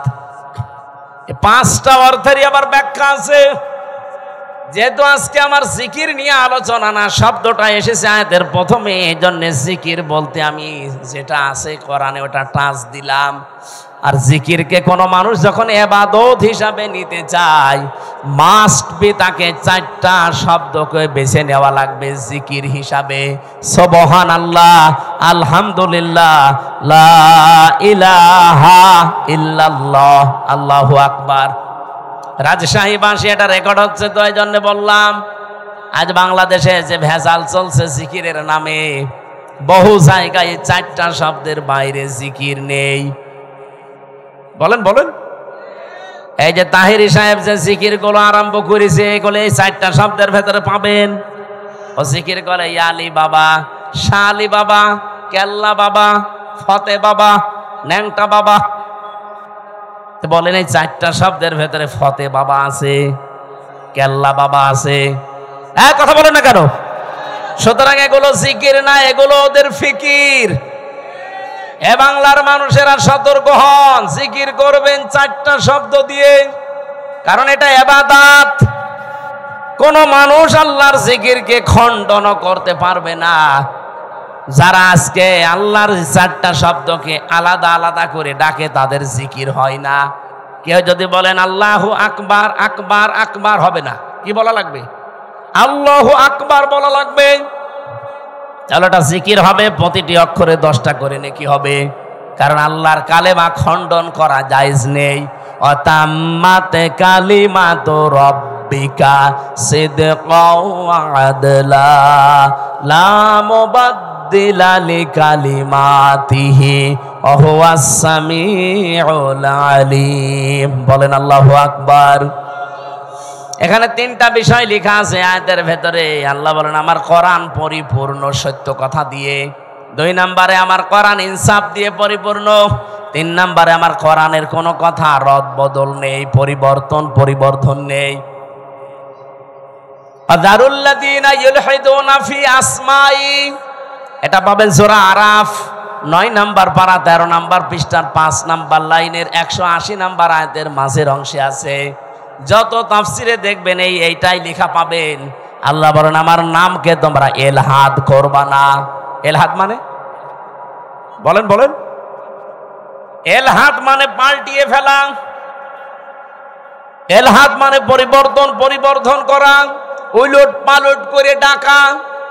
বাংলার মানুষেরা আল্লাহ যেহেতু এলহাদ করলে নিষেধ করেছেন, সুতরাং আজকে থেকে আমরা আর শুধু আকবার আকবার না, আল্লাহু আকবার জিকির করব। শুধু সুবহান সুবহান না, সুবহান আল্লাহ জিকির করব। শুধু আলহামদ না, আলহামদুলিল্লাহ বলবো। শুধু লাইলা লাইলা না, লা ইলাহা ইল্লাল্লাহ বলবো। এর বাইরে যদি কেউ জিকিরের কোনো শব্দ আবিষ্কার করেন, দলিল দেওয়া লাগবে। এই কথা বলছেন না কেন? বলেন বলেন।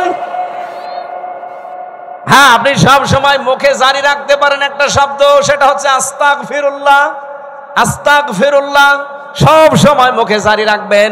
শুধু টয়লেটে আর স্বামী স্ত্রীর ব্যবহারের সময়, এই 2টা সময় বাদ দিয়ে সব সময় মুখে জারি রাখতে পারেন কি?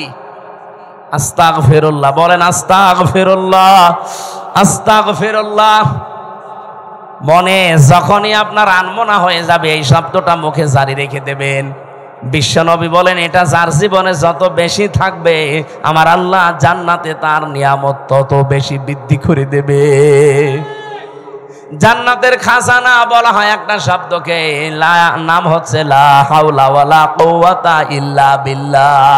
এটাও পড়বেন, লা হাওলা ওয়ালা কুওয়াতা ইল্লা বিল্লাহ। যেটা আজকে আমার জিকিরের আলোচনা না, আমি টাচ দিলাম শুধু প্রথম শব্দের। অযকুর ফিল কিতাবি, আল্লাহ পাক বলেন আলোচনা করো, বর্ণনা করো হে নবী কিতাবের মধ্যে। কিসের মধ্যে? কিতাব কাকে বলা হয়? এই পৃথিবীতে যত কিছু আপনি দেখতে পান, লাইব্রেরিতে যান, প্রত্যেকটা হচ্ছে কিতাবের ব্যাখ্যা। আল্লাহর ভাষায় এই দুনিয়াতে এখন একটাই কিতাব আছে, অথেন্টিক কিতাব, তার নাম কোরআন। তার নাম কি? এই জন্য আপনি এখানে দেখেন কিতাবের আগে আলিফ লাম দেওয়া আছে। অযকুর ফিল কিতাবি, নির্দিষ্ট করে আল্লাহ জানিয়েছেন কিতাব একটাই। তাছাড়া দুনিয়াতে যত কিছু আছে ওগুলো কিতাবের ব্যাখ্যা। এই জন্য আপনাকে কেউ যদি বলে আমি ইসলাম জানতে চাই, কোন কিতাব পড়লে আমি ইসলাম জানতে পারবো, আপনাকে কোরআন দেওয়া লাগবে। আপনি যদি বলেন না এই যে রবীন্দ্রনাথ ঠাকুরের কবিতা দিলাম, পাবে ইসলাম? পৃথিবীতে যত তাফসীর লেখা আছে, যত হাদিসের গ্রন্থ লেখা আছে, যত কিছু আছে, সব হচ্ছে আল্লাহর এই কিতাবের ব্যাখ্যা। আপনি তাফসীরে ইতকানের ভেতরে দেখবেন এই কিতাবের নাম আমার আল্লাহ নিজে নামকরণ করেছেন 55টা। কোরআনের নাম কয়টা বলেন বলেন? কোরআনের প্রথম নাম হচ্ছে আল কোরআন, 2 নাম্বার নাম হচ্ছে আল ফুরকান, 3 নাম্বার নাম হচ্ছে আল কিতাব, 4 নাম্বার নাম হচ্ছে আজ জিকির, 5 নাম্বার নাম হচ্ছে আত তানজিল। বলেন আল্লাহু আকবার। এজন্য কিতাবে একটাই, এই কিতাবের কাছে কেউ যদি না আসে কোনদিন সে হেদায়েতের রাস্তা পাবে না। আহ্বান জানাচ্ছি যারা সেখানে আছেন, ফাইনা তাযাহাবুন ইন হুয়া ইল্লা যিকরুল লিল আলামিন। কোথায় যান? ফিরে আসেন।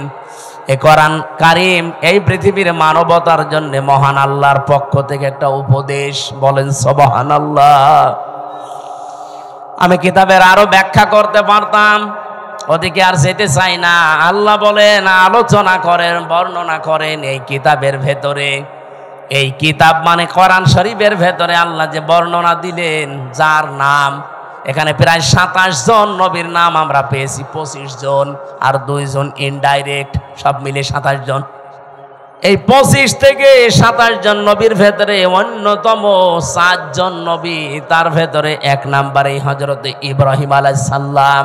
আজ যাকে ডাকে আব্রাহাম বলে না, ওনার নাম ইব্রাহিম বা ইব্রাহাম এতটুকু বলা যায়, আব্রাহাম বলা যাবে না, তাহলে অর্থ পাল্টিয়ে যাবে। ওরা গণতন্ত্রের জনক যাকে বলে, এই যে আব্রাহাম, ইব্রাহিম নবীর নামটা ইহুদিরা পাল্টিয়ে ডাকে আব্রাহাম বলে। এখানে 7টা কিরাত আমি পেয়েছি। এই 7 কিরাতের 2টা কিরাত আমি তেলাওয়াতের সময় করেছিলাম, শুনেছেন না?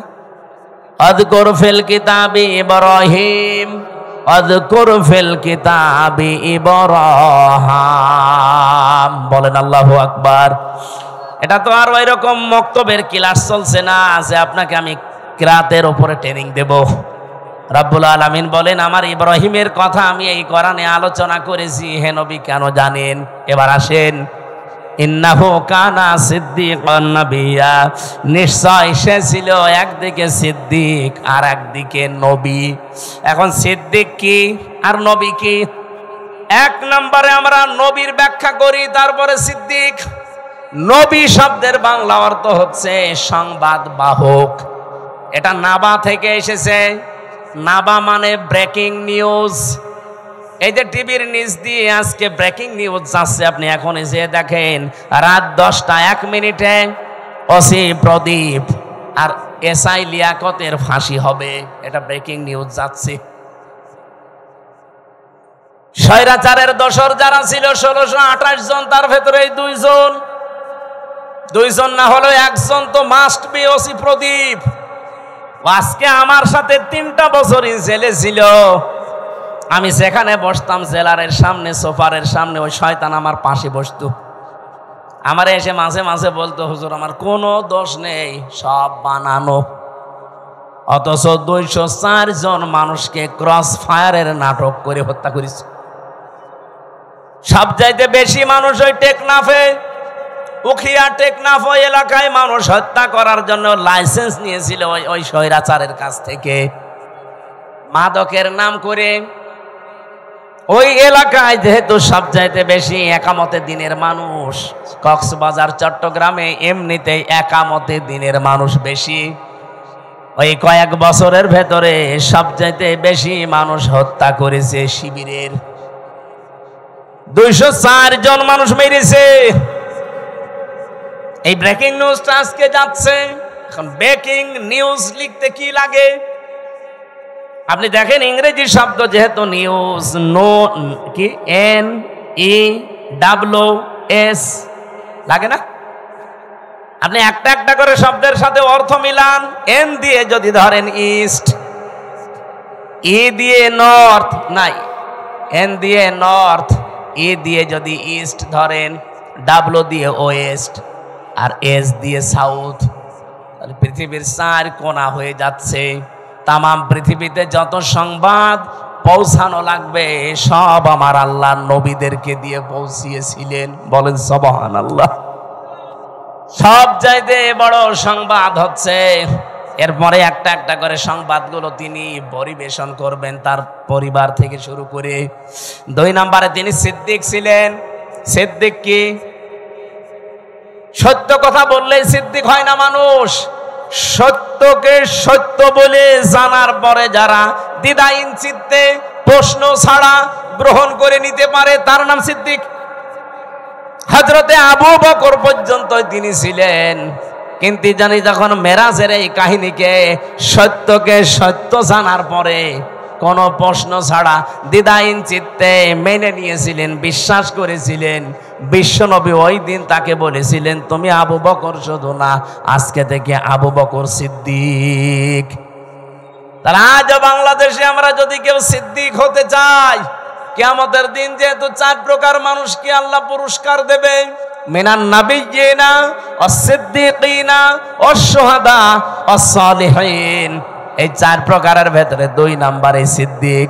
তাহলে সত্যকে সত্য জানার পর কোনো চিন্তা ভাবনা আর করা যাবে না, দ্বিধাহীন চিত্তে প্রশ্ন ছাড়া পিছুটান ছাড়া যারা মেনে নিয়ে জীবন চালাতে পারবে, কিয়ামতের দিন তারা সিদ্দিকের কাতারে উঠবে।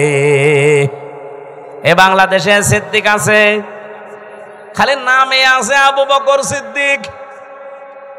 সত্যকে সত্য জানার পরে মেনে নেওয়া দূরের কথা, আরো ঘাড় ঘোরায়, ঘাড় মোটা করে, চোখ মোটা করে। পাবনায় কোরআনে কারিমে আগুন লাগিয়েছে 150টা কোরআনে। সত্য কোনটা আপনি উদ্ঘাটন করে বের করেন না, আন্দাজে একজনের উপরে 10টা চাপিয়ে এমন কালার করার চেষ্টা চালিয়েছে। এখন তো সব বেরিয়ে আসছে, কে কে এটা করেছে, কার নির্দেশে করেছে, সব বেরিয়ে আসতেছে। আমরা দল বিদল বসি না, কোরআনে যারা আগুন দিয়েছে তাদের হাত এই দেশে থাকবে না। এই কথা বলেন না কেন? যে এই কাজের সাথে জড়িত, যারা এর সাথে ইঙ্গিত দিয়েছে। আপনি কি জামাত ইসলামের অফিসে আগুন দিয়েছেন? ওটা তো একটা শো। ওখানে ছিল কি? আল্লাহর কোরআন, একটা দুইটা না, 150টা কোরআন পুড়ে ছাই হয়ে গেছে। কোরআনে আগুন দেননি আপনি, আপনার কপালে আগুন দিয়েছেন। নিজেকে সংশোধন না করে আবার কাবিলের মতো হটকারিতা করেন যে কি ওরা নিজেরাই কোরআনে আগুন দিয়ে আমাদের ওপরে দোষ দেয়। ওর বিবেকের ওপরে কি কুকুরে প্রসাব করেছে যে নিজেরা আগুন দিয়ে আপনারা দোষ দেবে? আরে কি দুনিয়ার কোন বিষয় হেলা খেলা করে আপনার উপরে দোষ দিয়ে দিল? এ কোরআন আপনারও না, আমারও না, এ কোরআন কার? এজন্য আমরা আহ্বান জানাচ্ছি, এটার সুষ্ঠু তদন্ত হয়ে যারা জড়িত জনসম্মুখে তাদের বিচার করা লাগবে। হ্যাঁ, রাজি আছেন না আপনারা? রাজি আছেন না? আগামীতে কেউ যেন সাহস আর না দেখায়।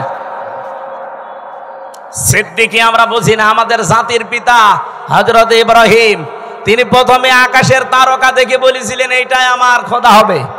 যখন ডুবে গেছে বলছে না, ডুবে যাওয়া জিনিস আমি ভালোবাসি না।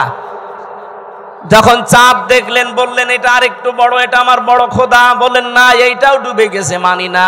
সকালবেলা যখন সূর্য দেখলেন বললেন হাজা আকবার, এর চাইতে বড় জিনিস আর নেই, এটাই আমার বড় খোদা।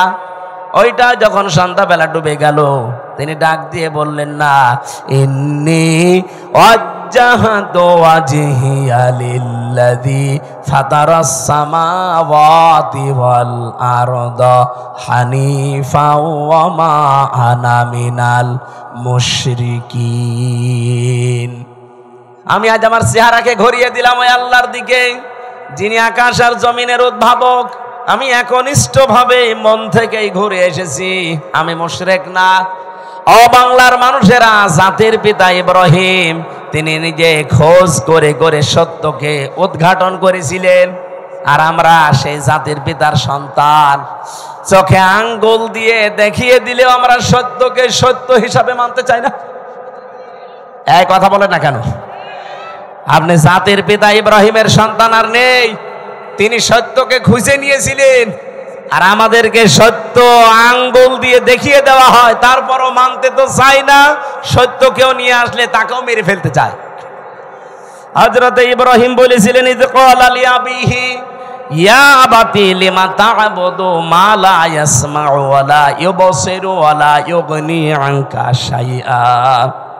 হে আমার বাবা, কেন আপনারা ইবাদত করেন যেটা কানে শোনে না, চোখে দেখে না, কোনো উপকারও করতে পারে না? ওই জামানায় যেহেতু সবচেয়ে বেশি প্রচলন ছিল মূর্তির পূজা করা। ইব্রাহিম নবীর বাবার নাম ছিল আজর বা তারিক। উনি নিজে হাতে মূর্তি বানাতেন আর ওটা বাজারে বিক্রি করতেন, সেল দিতেন, খুব দামি দামি মূর্তি। ইব্রাহিম নবীকে দিয়ে মূর্তি বিক্রি করার জন্য বাজারে পাঠাতেন। তাফসিরে লিখেছে ওনাকে একবার ঝুড়ির ভেতরে, বড় বিশাল একটা ঝুড়িতে অনেকগুলো মূর্তি মাটির তৈরি করা, বলছে বাজারে নিয়ে যাও, বিক্রি করে আসো। বাজারে নিয়ে যাওয়ার পরে এক জায়গায় রেখে দিয়েছে। কেউ তো নিচ্ছে, কেউ নিচ্ছে না। চিন্তা করে অনেকগুলো তো বেঁচে আছে, কি করা যায়?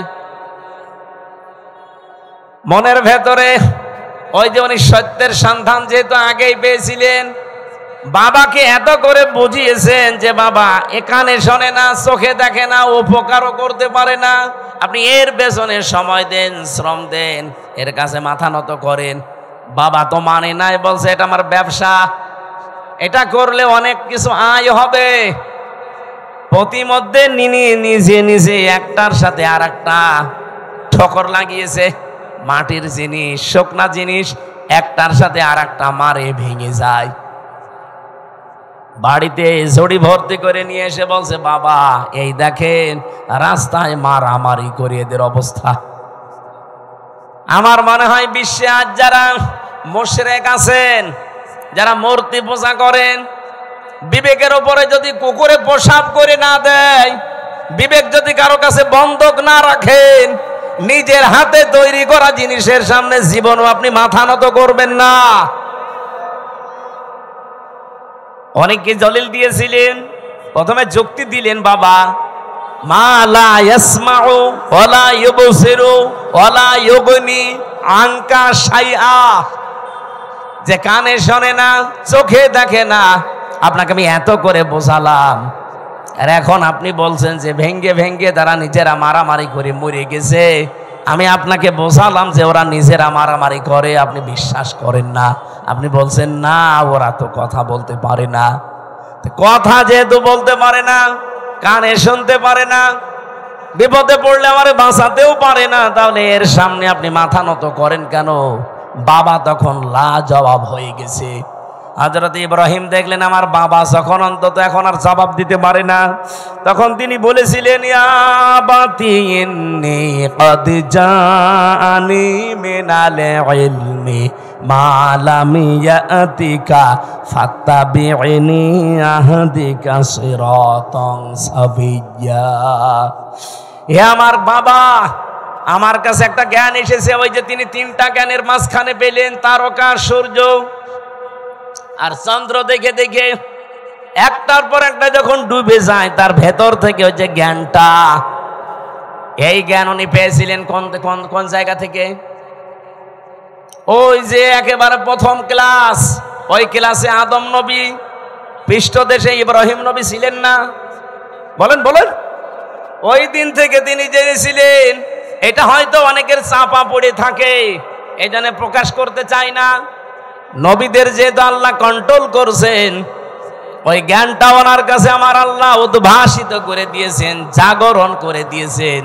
ডাক দিয়ে বললেন বাবা আমার কাছে যে জ্ঞান এলেম এসেছে, আপনার কাছে ওইটা নেই, আর আপনার কাছে থাকলে ওইটা চাপা পড়ে আছে। আপনাকে আমি আহ্বান জানাচ্ছি, আপনি আমার অনুসরণ করেন, তাহলে আপনাকে আমি সহজ সরল পথ দেখাতে পারবো।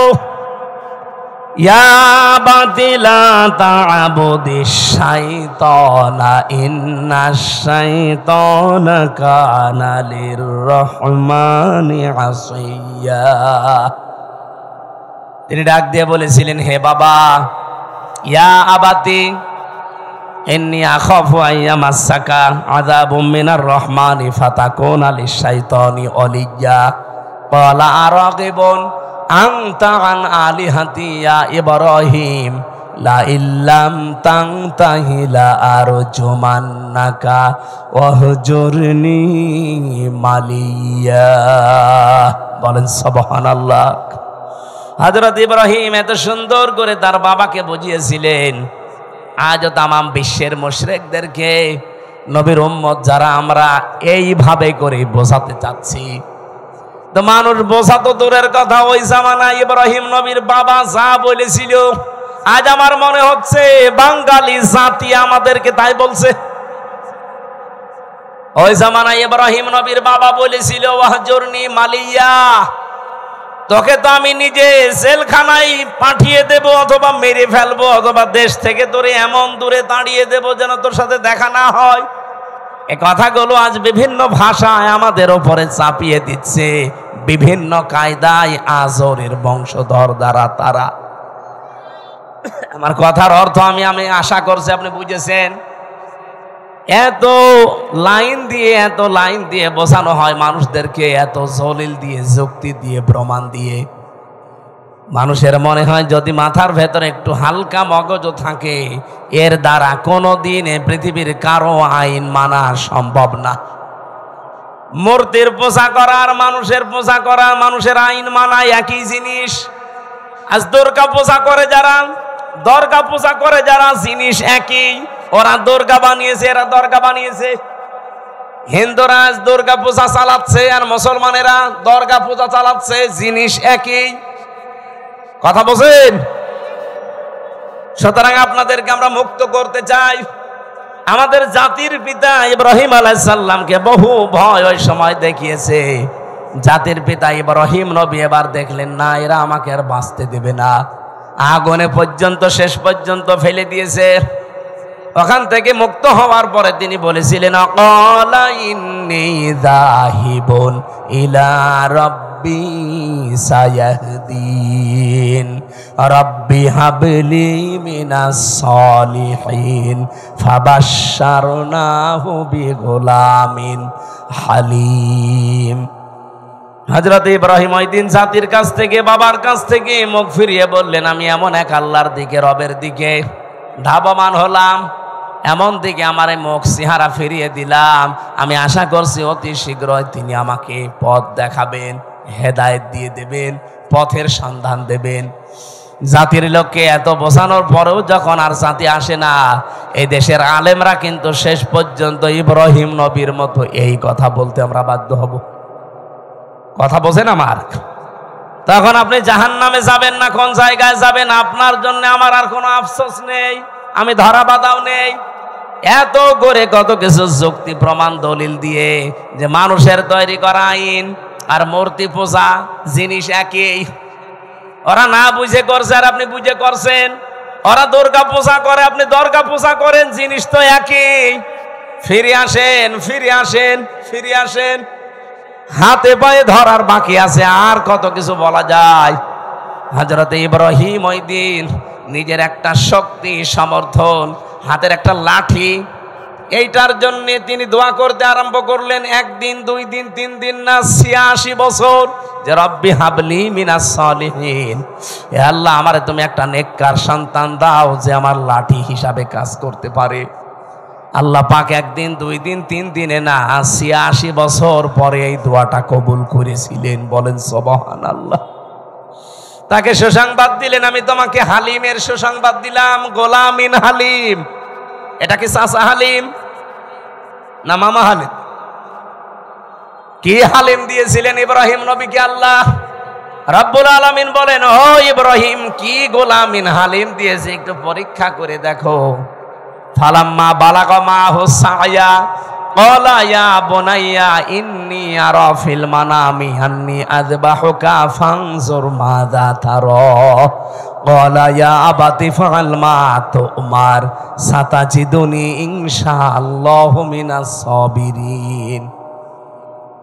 হযরত ইব্রাহিম চিন্তা করলেন, আল্লাহ আমাকে স্বপ্ন দেখিয়েছে সবচাইতে প্রিয় বস্তু কোরবানি দিতে।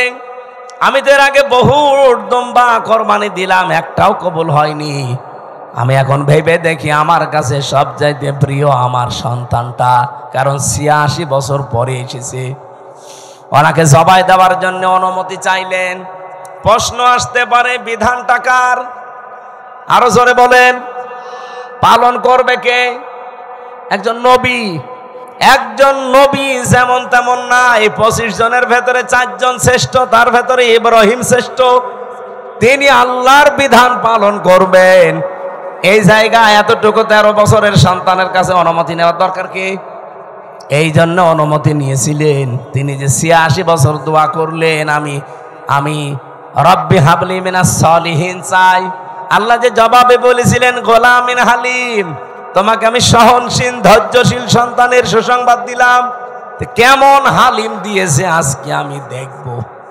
তিনি যখন বললেন আমি কি তোমাকে জবাই করতে দেখেছি, তোমার রায় বলো, উনি মনে করেছিলেন সন্তান মনে হয় দৌড় দেবে, কিন্তু না, এসে বলছে বাবা যা আদিষ্ট হয়েছেন আপনি পালন করেন, আপনি আমাকে ধৈর্যশীলদের মধ্যে পাবেন। ইব্রাহিম নবী এবার 100 ভাগ বিশ্বাস করে ফেলেছেন, আল্লাহ তুমি কি আমাকে গোলামিন হালিম যা দিয়েছো এটা তো 100 ভাগ কার্যকর। এ সন্তানের কথাবার্তার ধরন কি? তিনি ভাবাস কি সাতাজিদুনি ইনশাআল্লাহু মিনাস সাবির বলতে পারতেন যে আমি ধৈর্যশীল। বলেন নাই, বলেছিলেন সাবিরিন। আমার মতো বহু ধৈর্যশীল দুনিয়ায় আছে, তাদের ভেতরে আমিও একজন। তার মানে আমি অহংকার করি না আল্লাহর বিধান পালন করতে পেরে। বলেন সুবহানাল্লাহ। রব্বুল আলামিন এবার জবাব দিলেন, ফালাম্মা আসলামা ওয়াতাল্লাহু লিল জাবিন। যখন দুইজনে এগ্রি হয়ে গেছে, আসলামা দ্বিবচন, দুইজনেই যখন রাজি আল্লাহর বিধান পালন করার জন্য, ইব্রাহিমও রাজি, ইসমাইলও রাজি, ওয়াতাল্লাহু লিল জাবিন, জবাই করার জন্য কায়ত করে ফেলেছেন। আমার আল্লাহ বলেন, অনাদাইনাহু আইয়া ইব্রাহিম। এবার আমি ডাক দিলাম ইব্রাহিম না, আমি চাই না যে সন্তান জবাই হয়ে যাক, এই জন্যই তো স্বপ্ন দেখিয়েছি। সন্তান জবাই হয়ে যাক এটা যদি চাইতাম তো স্বপ্ন দেখাতাম না, একবারেই বলতাম ছেলে জবাই করে ফেলো। স্বপ্নের মাধ্যমে যে দেখালাম যে এই এই এই প্রক্রিয়া করো, তার মানে সন্তান জবাই হয়ে যাক, এটা আমার উদ্দেশ্য না। আমার উদ্দেশ্য তোমার আমার হুকুম মানো কিনা। কোরবানি এসেছে 1 বছর পরে পরে। হযরত ইব্রাহিম থেকে সুন্নাত এইটা পালন করার জন্য যে আল্লাহর বিধান সামনে যখন যেটা আসবে প্রশ্ন ছাড়া আমরা মানতে পারি কিনা। আমার কথা বোঝা গেছে কিনা? সামনে আল্লাহর বিধান যখন যেটা আসবে, যত কিছু হারাতে হয় হারাবেন। ইব্রাহিম নবীর মতো হাতে ছুরি নেওয়া লাগবে, ইসমাইল নবীর মতো গলা দিয়ে দেওয়া লাগবে। এই জন্য আল্লাহ আসলামা দ্বিবচন দিয়েছেন। এদেশে এখন যারা দায়িত্বে আছেন, এই 15 দিন পরে যে কোরবানি, এই কোরবানিতে আপনারা ইব্রাহিম নবীর ভূমিকা পালন করবেন। আর আমরা 18 কোটি জনগণ যদি গলাও দেওয়া লাগে ইসমাইল নবীর ভূমিকায় আসতে চাই।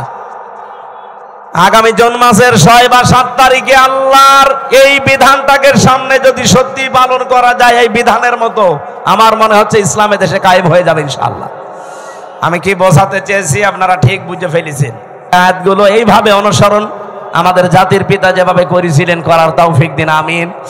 মা বোনদের জন্য বইটা নিয়েছেন, এ পর্যন্ত শেষ করে দিলাম। আল্লাহুম্মা আমিন। লা হাওলা ওয়ালা কুওয়াতা ইল্লা বিল্লাহিল আলিয়্যিল আযীম। রব্বুল আলামিন 1.5 ঘন্টা 1 ঘন্টা 45 মিনিট পর্যন্ত ইব্রাহিম নবীর জীবন থেকে যেটা পাওয়ার হালকা আমরা পেয়েছি, জীবনে মেনে চলার তৌফিক দাও।